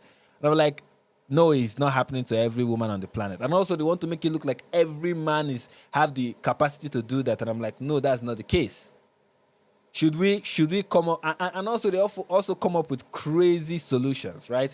Some things that can amount as workplace harassment now could be looking at a lady straight for more than 5 seconds. You're like, okay, you have committed sexual harassment by so doing. So you have to look at her for 2 seconds and look away. You have to be counting. And you're like, yeah, there is a problem, but what is the solution? How do we solve the problem? And I feel if we keep having this, no, men are having this, and feminists come up with that. No, it's happening. They are raping us every second, and men are like, no, you have it easy. It doesn't solve the problem. I don't know if you understand. Like, we getting lost in the weeds with this conversation makes us unable to solve the actual problem, which is there are actual women in the workplace who face sexual harassment, real sexual harassment, who meet bosses that want to have sex with them. These are real issues. These are real cases. How do we solve them? So. Absolutely Every not. time Absolutely. Every time the harassment? story goes public, but you don't hear the story that goes public. Like this happens to. I've heard this from almost every single woman working in entertainment and working in any industry peripheral to this, that if you're a moderately attractive woman working, yeah, like you're working, you might be succeeding, but you never know if you're actually succeeding based on the merits of your work or if it's because somebody wants to fuck you. And when somebody tries to fuck you, if you shut them down, you're fucked. Because whoever's above you hates you now and they're never going to fucking promote you or work with you anymore. And then you slowly basically get ghosted out of whatever job you're working. Okay, and he said this is something that happened in entertainment. And especially in America, I would say amen to that. And this is the funny thing about the entertainment industry, is that it's the same entertainment industry that want to tell you that they are pro-women, right? They're the same ones who want to tell you they are pro-women. Oh, Hollywood is always preaching to you about feminism and how they now have female lead characters and stuff like that. It's the same Hollywood, the same entertainment industry that pretends like it is promoting women that end up, wanting to take advantage of women. So do with that information whatever you may. Or you go to Generalization, though, or is HR and you that- make $1 million. Do what? Or you go to HR and the dude gets fired and then you get a settlement. That just doesn't happen most of the time. I think especially like PUA, red pill guys live in this delusional world where like every guy's getting false sex claims, every creepy boss or pervert is getting fired. No, I don't believe that. Yeah, this happens like 0.0001% of the time. Like it's very, very rare that somebody actually gets caught or called out on this. Because usually when these guys are... How very, very rare. Come on. Destiny. No. It doesn't happen often. Don't use those kind of like what is the percentage? How do you know? So let's not use it. Very, very minute. I'm not sure it's very, very minute. Especially in the West. I'm not sure it's very, very minute like you're putting it to be. No. propositioning, you don't even, they're not really even being 100% forward with it, right? So you're not going to get them on anything, right? Actually, 8% of the U.S. population claims they've been falsely accused. That's okay. But with that poll, was that poll falsely accused to the police, or was that poll like my friend told another friend that somebody like raped me? It was probably the latter. It was absolutely the latter, because 8% of false rape allegations to the police, everybody would be talking about it. I know that's not true. Yeah, I agree with you on the false rape accusations. You're as likely to get convicted as you are to get struck by lightning. I've read that stat. Huh. So again, you disagree with Pearl on the fundamental situation that women have it easier than men. Here's my perspective. Argue, counter back, push back. I always ask this question. I said, who has it harder out there, men or women? And constantly I hear, well, men have it harder, bro. We got to dig the ditches, we got to have the tough jobs. We're the one that got to pay the bills. Men have it harder. And I said, little food for thought. Here's why I think women have it harder in today's society. I want to open up to you guys. As a man, I'm all about clarity. As a man, it might be hard to make money, to be fit, to learn game, to pick up chicks, to be successful. It might be hard, but at least you know the pattern for success. At least there's a blueprint. Here's what you need to do. Put a fucking nice suit on or some nice sweatpants for destiny. Look good, get your ass out there, meet people, succeed, make money. The world's your oyster. Now, what's your advice to women? Is it get out there, get a career, get a job, kill it? Maybe. Or is it be a good wife, be submissive, don't be a fucking bitch, like don't go on OnlyFans, be a good housewife, stay in the kitchen, be a traditional woman? Which one is it? Because it's totally polarizing opposite advice for women. So again, I'm all about clarity. It's very easy for me to look in the camera, talk to you guys out there and be like, you're too fat, you're too lazy, stop smoking weed, stop watching porn, get your ass out there, work, do your thing. You'll find success. Done. Blueprint. As a woman, what do you say to a woman? Go get a job, go to college, be a boss, babe. Now you're single and lonely at 40. Hey, don't get a job, get your... I agree with him here, and I think what he's pointing out is very, very true. And it's a balanced view. And I agree with him 100. Maybe the only person I end up agreeing here with is with the moderator. And I agree with what he's saying 100%. It's hard when you have... Life is hard when you have limited choice. And life is hard when you have unlimited choice. Life is hard when your choices are limited, and life is also hard when your choices are unlimited. Right? When your choices are limited, you may feel restricted, right? That is one thing that comes with limited choices. Makes you feel restricted, makes you feel like you are being squeezed into a tight space, and you're trying to make the most out of so little. Right? That is the disadvantage. But the advantage is that now you have limited option, you can stay focused, and you can fix your mind on one thing and make the most out of that one thing, right? And it's really it's something that kind of is a recipe for success for so many. That's like the recipe for success for them. The recipe for success for them is having limited options so that they can be focused. In fact, focus is important for success, and men is like there's this path for you. For the most part, except you want to be a man who is, I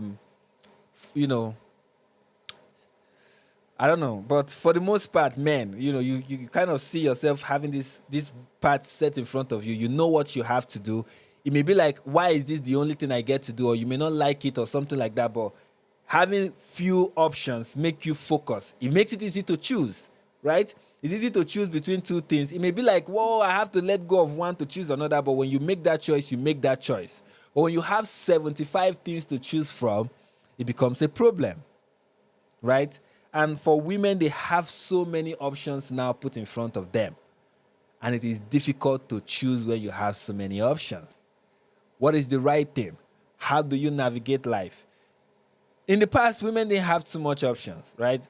In the past, women could not even do, like, on aggregate. I'm not saying there are not some women who had so many options in front of them, but generally speaking, women had limited options. So just like men, they had limited options. But now they live in a modern society, and something that modern society has afforded them is options. Like in Nigeria, before colonization and all whatnot, a man is the one who will want to choose who he will get married to, and the woman's parents are the one who will choose who she will get married to. So if I'm a man and I want to get married, I find the woman, I choose her, I say, this is the woman, this is the person I want to get married to. I meet her parents. Once I'm able to convince her parents are going to say, yes, go ahead and marry my daughter, right? Now in modern society, there are like 7, 10 men who want to marry one woman, and the woman have to choose among the 10 men whom she should, settle down with. That's so many choice. So many options. How will you say, oh, because you are the one who have 10 men coming after you, you have it easy? Are you serious? I have to choose among 10 men. Do you think it's an easy choice? How am I sure I'm making the right choice? It is really difficult. Why the men, on the other hand, are like, getting to find a woman is a difficult stuff, blah, blah, blah, blah, blah, blah. It's not easy, man. You may get rejected. And the women are like, you think it's easy for us to have to choose who ends up being the one? And have to, tell yourself, I hope I'm not making the wrong choice. You think that is easy as well? Of course it's not. So for both of them, it's really difficult. It's really difficult in that sense. And when you look at it like that, you realize, yeah, it is not easy. Having limited choice is not easy, and having unlimited choice is not easy. The question of which one is more difficult, how can you tell? For me, I would say they are equally difficult. They look different. These are different scenarios, right? What one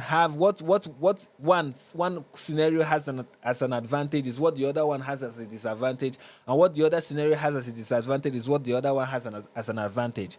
It doesn't mean that's how that this is analogous to how men and women are different and yet the same, right? The problem the problem of being a woman is the advantage of being a man.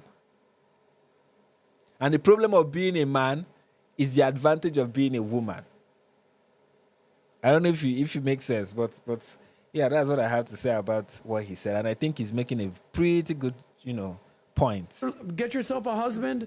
Let the man lead. You be the follower. It's like now you're divorced at 40 because you're in a sexist marriage. So it is very hard for a woman. So my argument is it's actually a lot harder for a woman to decide what to do. What's your argument to that, Pearl? Yeah, I mean, it depends what outcome you want. So, I mean, I think you make different choices based on the outcome you want. Okay. You see, this is the problem I have with JustPearlyThings. This guy asked a very important question, and Paul just came out with an answer that I'm like, how does that...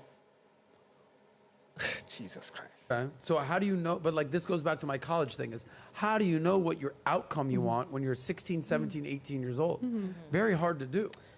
Yeah, I mean, that's definitely a challenge that women have. I agree with you. Yeah. What are your thoughts? I don't like the saying one is harder or one is easier. I think that women have very unique challenges they face. I think men have unique challenges they face. I don't know if I would ever say that one is harder or one is easier. If you are a pretty woman, you can get your feet in the door in a lot of different ways that men can't. But then you get sexually harassed. But then there's the trade-off is that everybody's trying to you, right? That's a pro, everybody's trying to you, but it's also a big con that everybody's trying to you. I think of all the archetypes of women that I've met in my life, I feel like really hard-working but very pretty women have it probably the worst because they're constantly gaslighting themselves into having no idea if they're actually achieving or being successful, or if everybody's just basically giving them handouts because they want to them eventually. And living in that kind of duality is a very, very confusing place to be. As a man, if I'm getting credit for something, as much as I like to believe it, it's not because some woman wants to me. No, it's because I'm actually succeeding somewhere, right? So they all want you, bro. Sure, yeah. The only reason I have you on the show is because we're all trying to. But for a woman, you legitimately have no idea. Am I performing well? My boss giving me a lot of compliments. My coworkers seem to like me. Am I getting a leg up everywhere? Because you do get a lot of help. If you're a woman in computer science, you're the only woman in the class.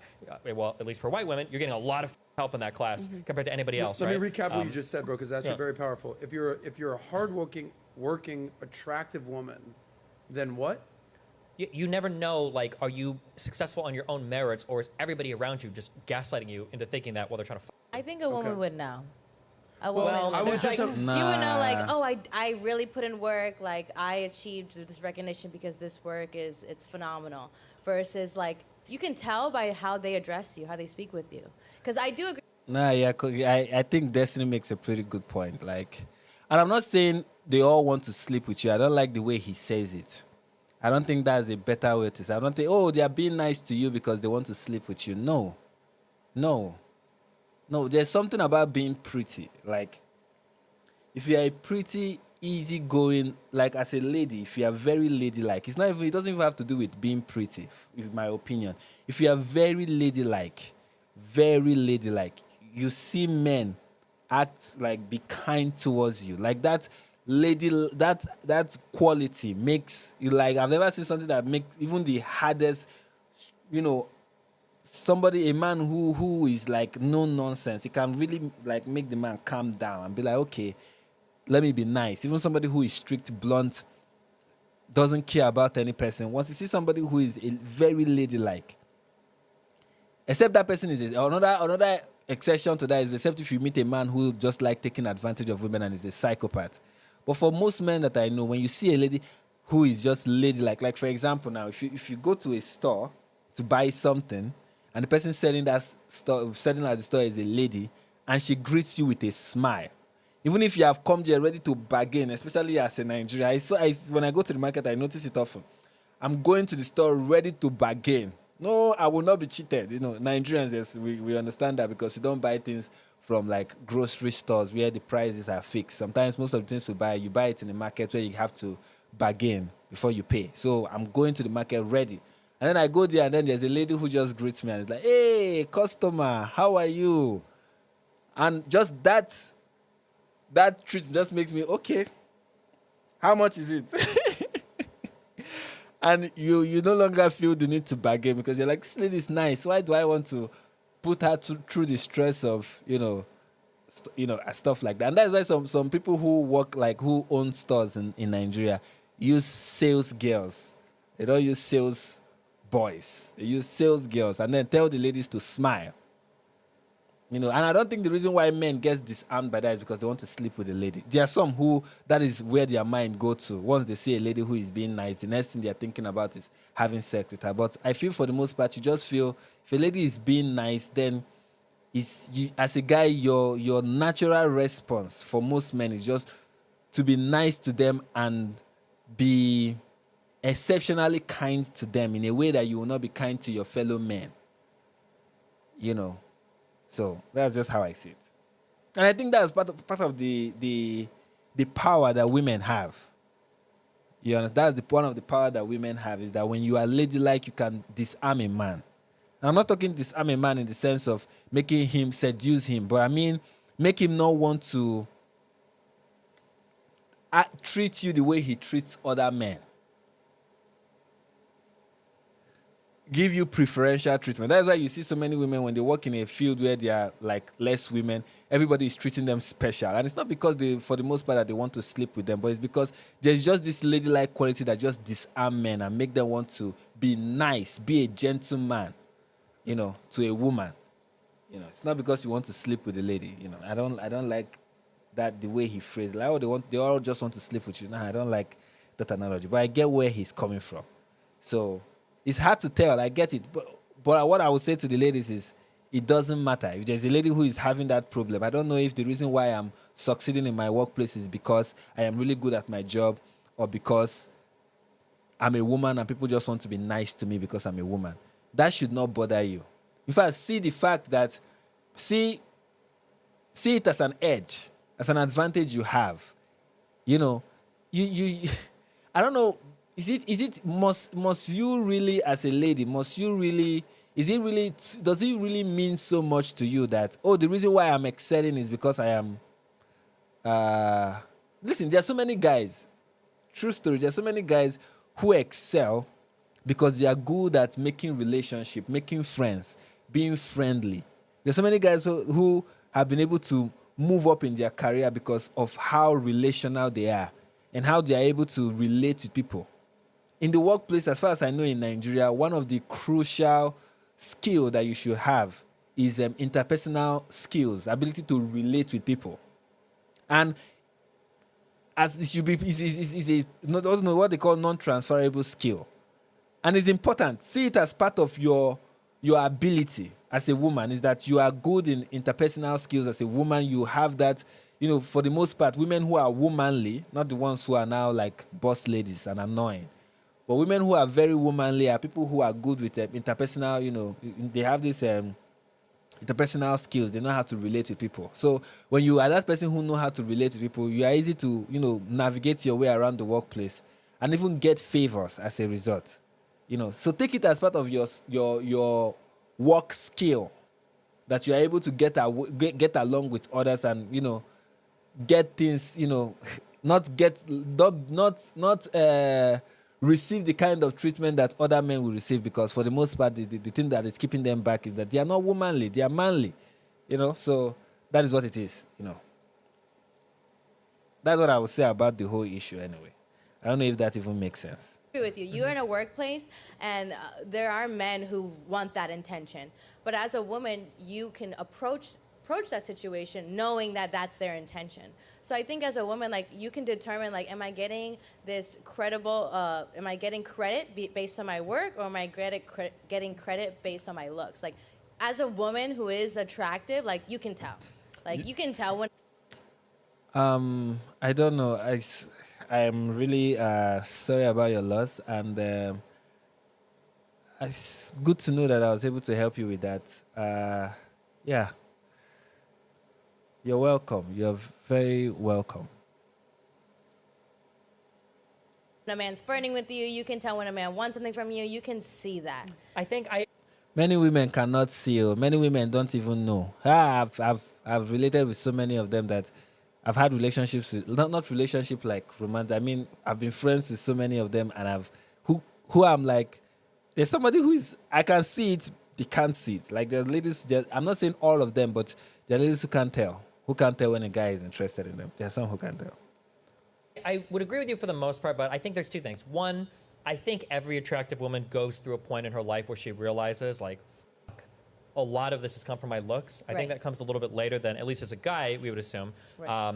And then two, I think that it gets really hard around, like, edge cases where you're, like, trailblazing, right? If you're, like, in a sales department and you've got, like, fucking numbers, right, and you can see, like, obviously I'm outperforming, that's fine. But if you're working in, like, entertainment, or if you can reach out to, like, CEOs of companies and they're calling you back, or if you're getting, like, invited to podcasts or whatever, there's always this, like, whatever. And you see, that is the point that Destiny is coming from. He's coming from the entertainment side of things. Like, in entertainment, how can a lady tell?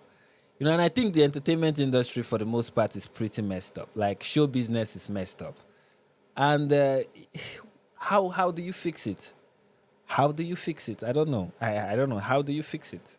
I think a lot of guys are really good at disguising their intentions, where a guy can treat you in the most respectful manner possible until you're traveling to some convention in the same place somewhere, and then he tries to get you drunk and rape you. I think that it's really, really difficult sometimes to feel out, like, the fuzzy edge cases. If there's guys that are, like, blatantly sucking up to you, can tell. But I think it's just a weird thing for women to always have that in the back of our head, whereas for guys, there's not a time in our lives. You can make that argument for a really know. successful guy that you never know if the girl's into him for him or his money.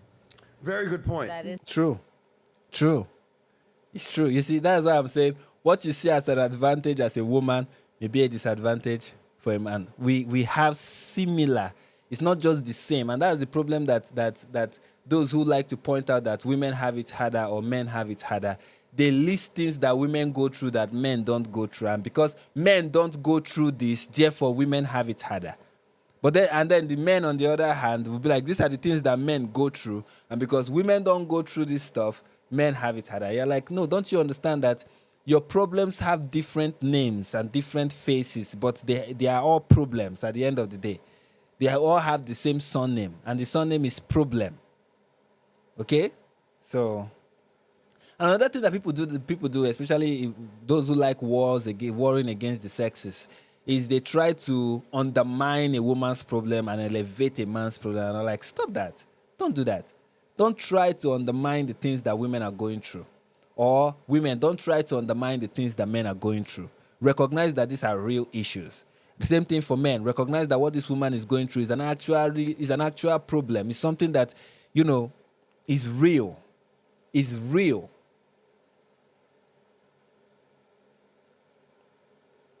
it's true as Very well. good point. Is Go that- deeper. I You're think it's saying- better for you're women to saying hide for a that. guy, Yeah, if you're the a guy more who's big- successful Hide you that. are, you're like, does she love me for me, or the fact that I make $1 million a Yes. year? That's something and that's a who's very even good point. You know who's even better at disguising their intentions than men? Women are. Women Yes. are much better I playing the agree game. with that. I agree with you. Go ahead, I Alex. agree Play with with you. fire. But that's true. Hey, she give me money. Go deeper, And we buddy. don't talk about the Yeah. women that flirt with their bosses to get ahead too. Yeah. Of course. So a lot of times, like, these girls will flirt with their bosses, and then Not a lot. You see, Paul is doing the same thing that Destiny is doing. Destiny, a lot of times these guys are hiding their intentions. Paul, a lot of times these women are trying to seduce the men. Like, how did we get these numbers to know if it is a lot or if it is? Just say sometimes. Sometimes guys are doing this. Sometimes we don't know how often it is. Just use sometimes.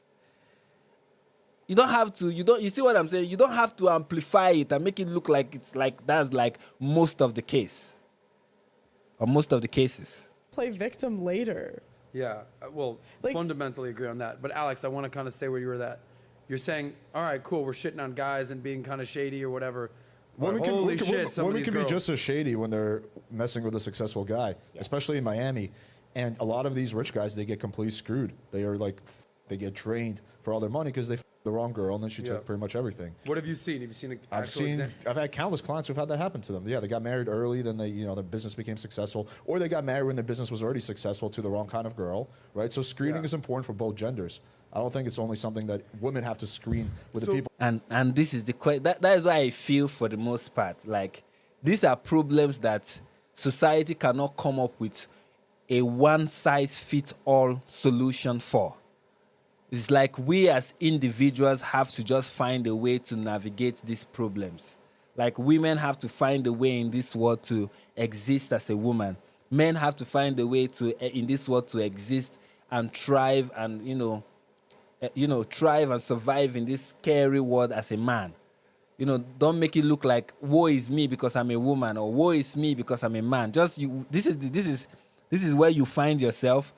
How do I navigate it personally? Because there's no one size fits all. There's no this is what men need to do. This is what women need to do, and this is how we fix the problem in society. If we advocate for this or if we don't advocate for this. For me, I don't think that is going to solve. I feel most of the solution come with individuals. I'm not saying there's no societal element to it that something we can do as a society, but the bulk of it is going to lie with the individual. For a woman, and we always talk about not blaming the victim, fair, right? But for a woman to navigate a world where she stands a chance of, or there's the possibility of her being sexually harassed, there are always people out there trying to take advantage of her sexually. She has to find a way to navigate her way around that world and survive and thrive in spite of it. And for a man who has to live in a world wondering, if a woman is going to come after him because of his money and take advantage of him and manipulate him, which, by God, many of these ladies are very manipulative. Right? Not many of them. Sorry, I'm doing the same thing these guys are doing. Some women are very manipulative. Some women are Jezebels. Jesus, you don't want to encounter them as a man. Right? So you are scared. That is something you have to keep in mind. And as a man, you have to find your way around it. Find a way to navigate it. So let's not do this. Instead of say, woe is me, pity me. Recognize my issue and you are the problem, and if you fix yourself, I'll be fine. They say like what women would do. Men, like what feminists would say, rather, not women. What feminists would say, the problem is the patriarchy. The problem is the patriarchy. The reason why we as women cannot move around the world safe is because of the patriarchy. And I'm like, okay, so men can also say, the reason why we cannot move in life without certainty that a woman is trying to take advantage of us as well, because women take advantage of men too, is because of the matriarchy, or because of what? Because of toxic femininity. Women should deal with their toxic femininity, because there are women who are very toxic, very manipulative. Gold diggers are real. Like there's this joke that Bilba made, which is that gold diggers are the wife beaters for men. So how do you deal with that? How do you handle that? A huge chunk of it is personal responsibility. As much as we don't want to blame the victim, we should also, preach that people should try as much as possible to, order their life in a way that put them on a path where they can avoid such a thing happening to them. So...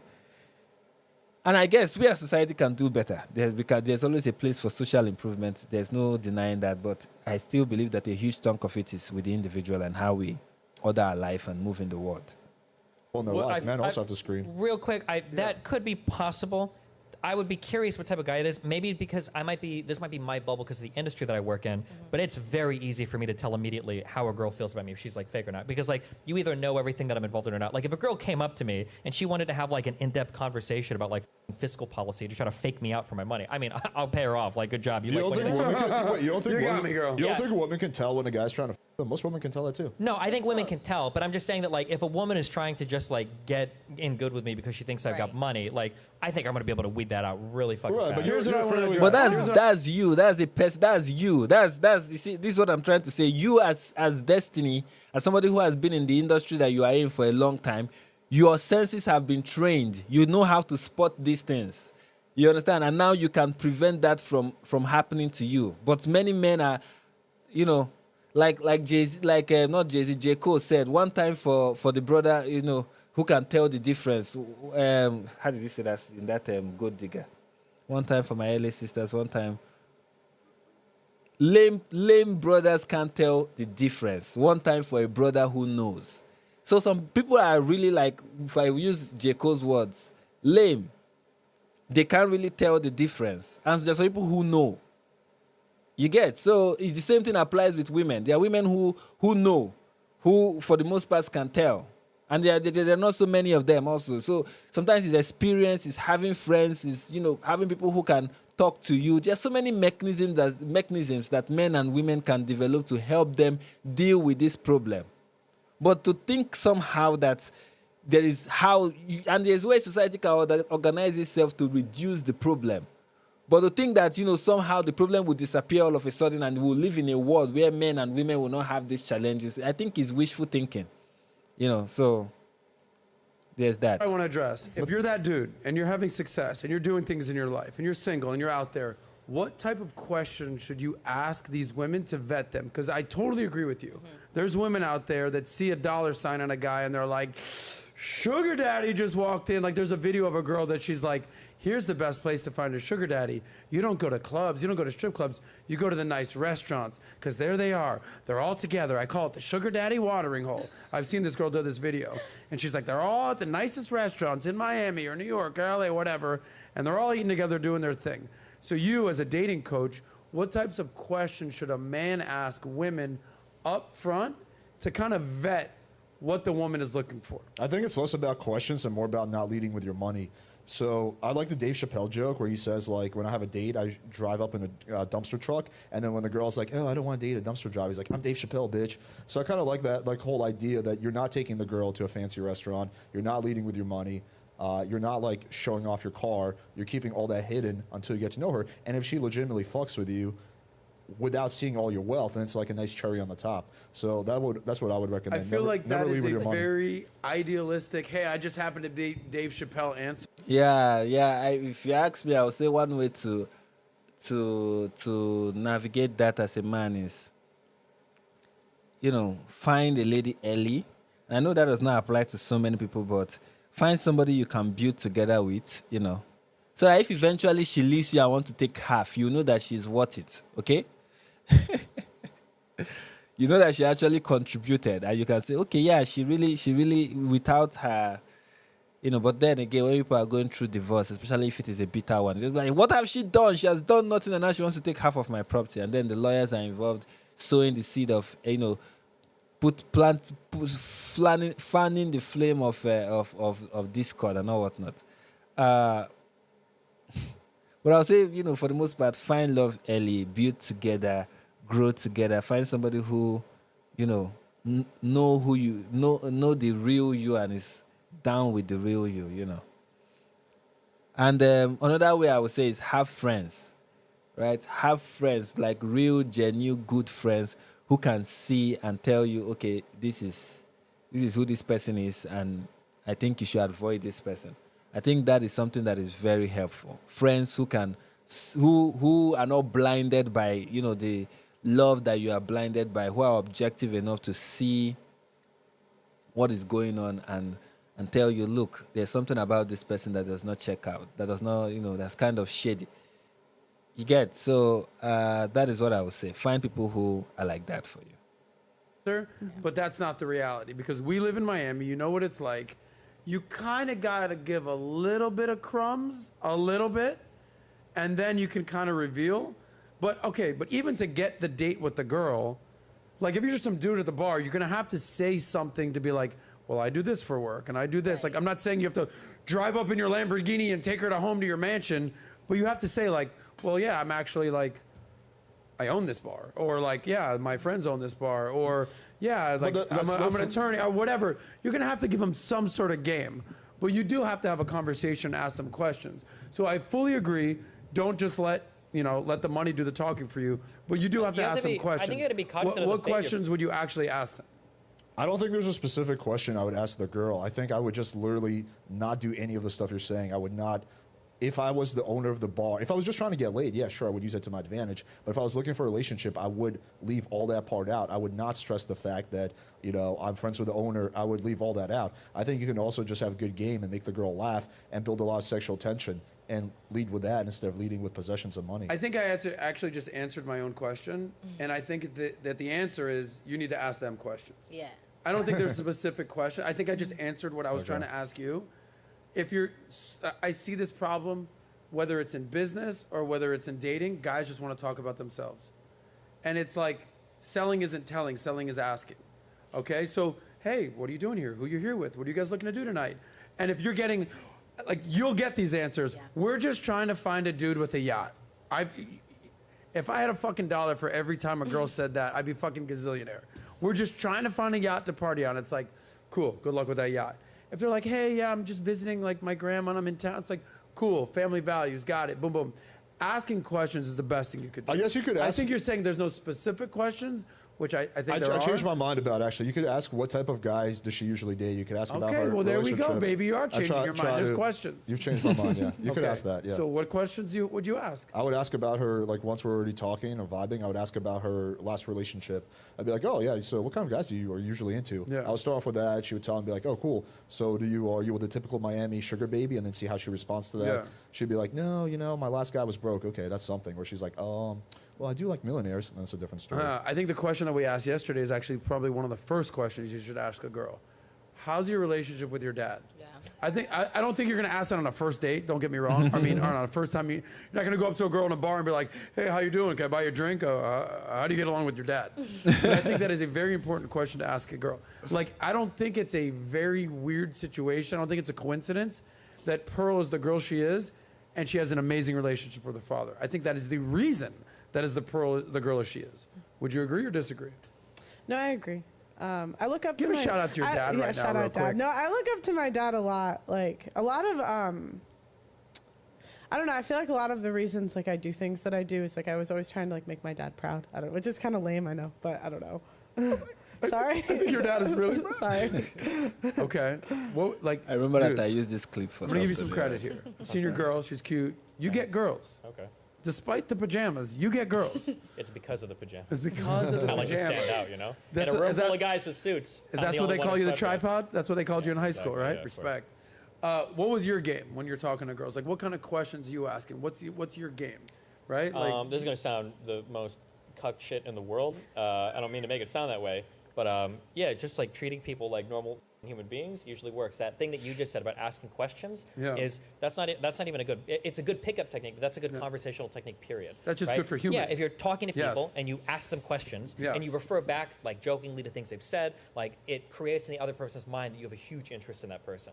Yeah. It is exceedingly rare that a guy or a girl on a date gets asked a lot of meaningful questions about who they are, where they come from, what they want to do, how they feel about things. If you can be the person to give somebody that conversation, it leaves them, like, I'll have conversation, I'll come back, the person doesn't know a fucking thing about me because they didn't say shit. And they're like, oh yeah, like I feel like a really good conversation last night. Like I remember that like a lot. So that's like a really good starting point, I think, is being able to talk to somebody, connect to somebody. I will say that you are smarter than most, and you do have a gift of gab. So you're better than most. So you've got, like, someone said this the other day. They said, like women want a provider, a protector to be present, and then they said that the protecting thing, you might have even been you. I think so. I think it was cope. being a verbal protector, meaning like some girls want a guy who's a protector. You thinking, oh, he's going to protect you, but sometimes it's just a guy who's quick and sharp and that can defend his woman. That's true. Verbally. Yeah. You know what I'm saying? I feel like that's just you. like somebody that's confident but not meek. I think confidence is always a good trait for all men. 1000% yeah, agree. for sure. Yeah, and eloquence. Eloquence is good for men. It's something that many men don't have. Eloquence, confidence, and confidence is for anybody. Like if you see so many people that we listen to today in society are very stupid people, but they are confident, and is a good selling point. Having confidence is very good. Like you cannot overemphasize it. It's very good. Confidence, and I think eloquence too. Eloquence does not mean speaking too much. It's just when you have something to say, you're able to say it well and pass your message across. And eloquence also shows that you are thinking, right? That's like competent, eloquent for me is cool. And then of course you can be buffed too. I'm not, because I've tried. It didn't work. Maybe if one day it will, but of course, if that can help you also stay, being disciplined is also something that is good. Being disciplined and have someone who has self-control is really a very good quality for any human being, especially a man. Disciplined, self-controlled, eloquent, competent, so. You ask a girl, like, give me your top 3 qualities. You probably asked a girl this a million times. It's got to be funny one, right? Yeah. You're always going to get funny, smart, handsome, Yeah. attractive, good looking. There's like things that go down the list. Confidence is at the top 3 of every woman's list. Have you not heard that a million No, times? I agree with you. Yeah. And I This is think a dating confidence expert. it even bleeds into other things as well. Like the type of humor that you can employ sometimes will come down to how confident you are around That's a person true, and everything yeah. too. Yes. So So how many women are on the panel? I don't remember. Roughly 8. Yeah, I 9, think would we've say. come to the end. See, I was watching this stuff and I didn't even know when it came to an end. And the stuff has ended. Yeah, sorry guys, I was not interacting with the chat for the most part. I was just talking to the camera and I was just focused on just reacting to the video actually. And now I am ready to have a conversation with the chat. And I can see that so everybody has, even though I was not paying too much of a close attention to it, I realized that everybody's let's say consoling the person whose username is I don't know with regards to the loss of his or her, because I don't even know what gender the person is, with regards to their dad, and that's cool. I'm happy to see that we have very compassionate people in the chat. But anyway, we've come to the end. And yeah, I did the live stream as promised, and I didn't get any super chat. I didn't get any super chats. That's kind of disappointing, but it's all good. Anyways, yeah. So in total, I guess I kind of agreed with everybody at one point, even though JustPearlyThings was not saying so much. It's kind of funny to me, though. I kind of noticed it halfway through the conversation, and I was like, is anyone noticing the fact that she's not, Pearl is not, I don't know if I don't usually pronounce her name very well. I don't know. But the lady is not making very meaningful contribution to the conversation. She really isn't. Like when it comes to, practical solution to stuff, she just keeps quiet. She really has nothing to say. And it's kind of telling. I don't know. It's kind of telling. I may not agree with everything Destiny says, but I will give it to Destiny that he at least he has ideas. He has what he believes to be the solution. Some of it makes really good sense. Why, JustPearlyThings she knows how to, I guess, observe. Let me not say observe. Just repeat what everybody agrees to be the problem, and just make provocative statements. Because in this 30 minutes conversation that we just watched, she really didn't make any, meaningful contribution whatsoever. And I think it's kind of telling, yes. And I think at the end of the day, everybody in the panel agree that, men and women have difficulties. They have difficulties that they face that are peculiar to both of them. And for the most part, we as individuals have to come up with a way of, addressing these issues. Yes, there's a position for social, there's a role that social change or social norms come to play in, making relationship between men and women better, but for the most part, it's individual responsibility. For a woman to not be taken advantage of, she, for the most part, have to, be careful, come up with ways to handle this, whatever it is, but that's what it is. Ladies often act like, especially the ones who complain about this a lot. And I'm not saying it's not something to complain about, but those who complain about it a lot tend to act like if society does not change, then it will not. There's no way they can ever be safe. We have to live in an ideal world where there will not be any male predators, and we have to dismantle the patriarchy so that men would just be, I don't know. Then it's this idea that you have to strip men completely of anything that make them masculine so that they will not pose a threat to women. And I'm like, if men are going to be masculine and be who they are, there will always be those amongst them who are going to be dangerous. Like Jordan Peterson said, as a man, you want to be dangerous, very dangerous, right? And then know how to control it, right? That's what you need as a man. Be dangerous, but know how to control your danger. Know when to, control that. You have to be a controlled, dangerous man, right? So... And women have to deal with the reality that they will live in a world where most of the dangerous men are out of control. So how do they deal with it? You have to come up with mechanism as a woman. And as a man also, as a man also, you have to realize that there are so many what I call Jezebels and Delilahs, people who want to cut off your head and, destroy your throne.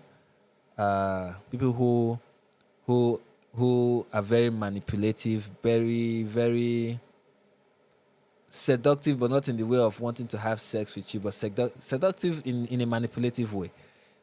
There are women like that. There are women who you encounter and you wish you never met them. There are those women. So as a man, you have to find out, how do I navigate that? And then there are also other peculiar things that men face also, and other peculiar things that women face. And I guess another thing we also have to adopt as both men and women is to understand that nobody has it easy, right? If I'm a man and I don't want to be a woman, I don't desire to be one. And women, for the most part, don't desire to be men. So it is what it is. And I think the closing remark for me is this. This is the card this is the hand you've been dealt. And now you have to play. So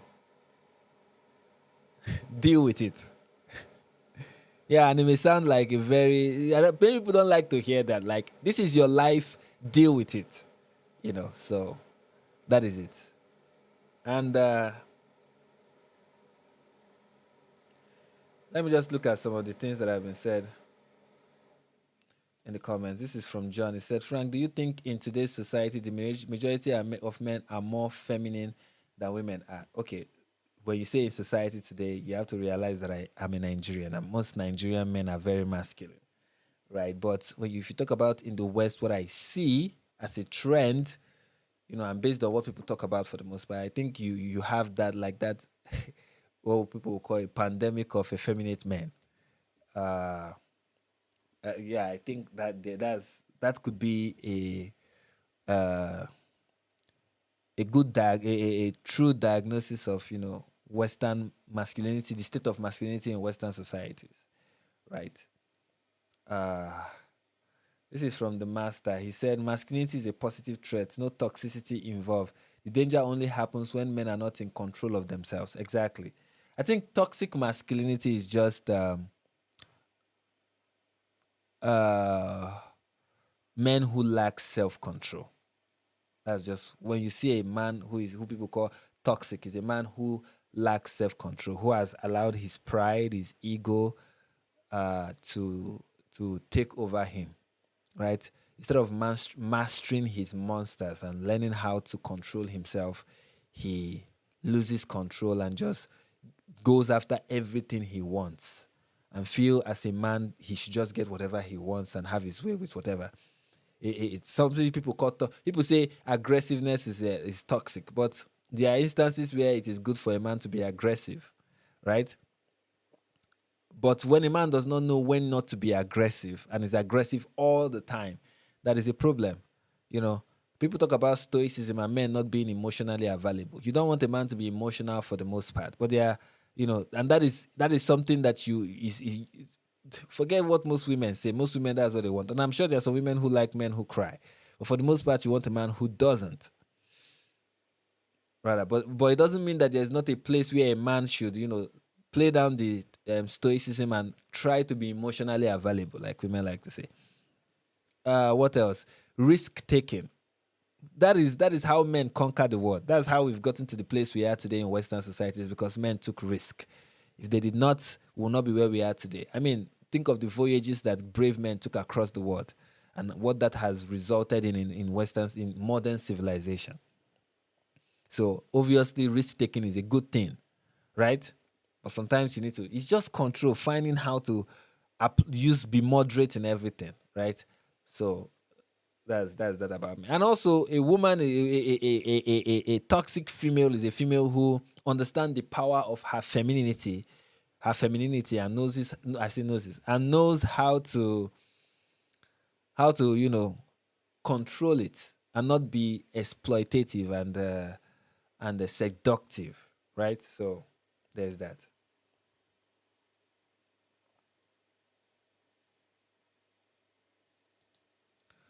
Oh, sorry, John, to hear that. Sorry.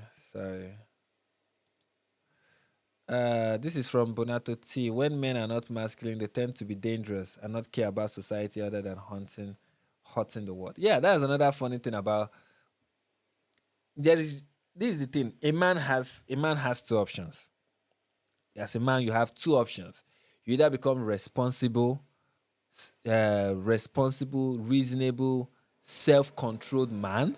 You either become that, right? Or you become a problem. If a man is not living out if a man is not manifesting himself properly in society, he's going to be a problem. Those are the two parts for men. Like, for every human being, it's either you are good or you are bad. That's just how to put it. But it's either you are good. Don't think a complacent, effeminate, depressed man is a good thing. Don't ever think that. Oh, this man, and that's one thing women need to understand. You think if you strip men of, the so-called masculinity, that somehow you're going to create a good man. No, that kind of man is still bad. And oh Jesus, like Jordan Peterson said in one of his tweets, if you think strong men are the problem, then you have not encountered weak men. If you think strong men in society, that's the problem, then you have no idea what weak men can do. Many of the things women complain about are problems that are coming from weak men. I don't know if you remember Game of Thrones. One of the villain in Game of Thrones is Littlefinger. I've forgotten his name, but I know Littlefinger is his nickname. And that guy is a classic example of a weakling. But he was very manipulative, very deceptive, very, very exploitative, knows how to use people. So and that kind of man is very dangerous as well. So you don't really want to have that. You want to have a strong. In fact, the one thing that shows you are a strong man is your ability to control yourself. Right? There's something the scripture said that I'm not with my phone. Okay, I'm on my phone here to get the scripture from Proverbs. That I think is that defines what it means to be a strong man. That he that taketh a city, that taketh.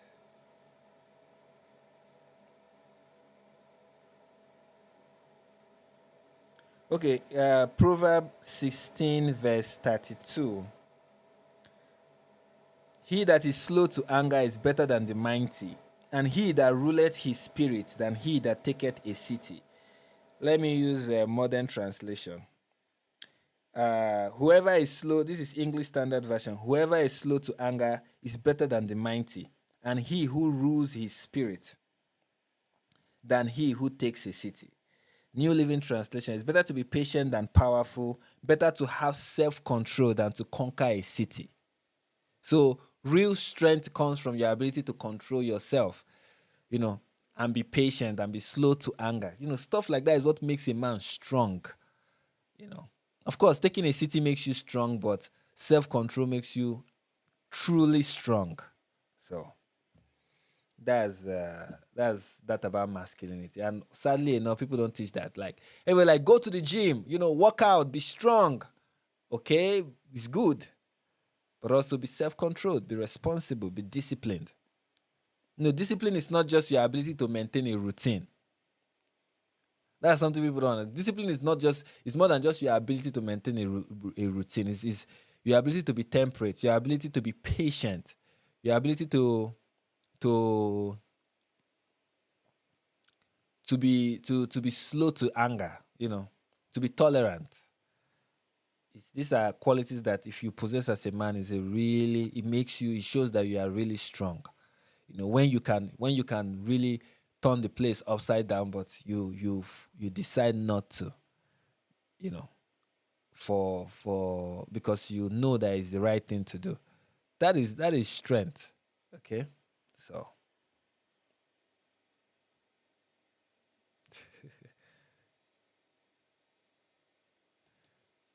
Yeah, this is from Master. I say it's almost as if being strong does not equal strength. Yes, being strong, physically strong, does not mean you have. Does not amount to masculine strength in its totality.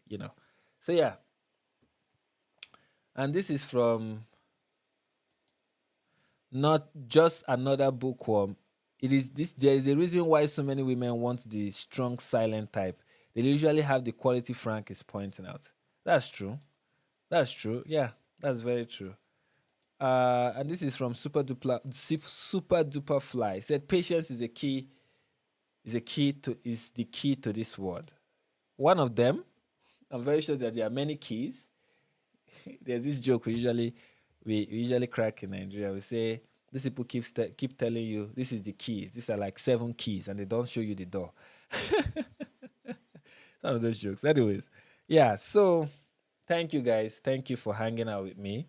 I really appreciate it. I hope this was interesting, insightful, informative, and everything. Thank you, and have a very wonderful day or a very wonderful night. And until the next live stream, peace.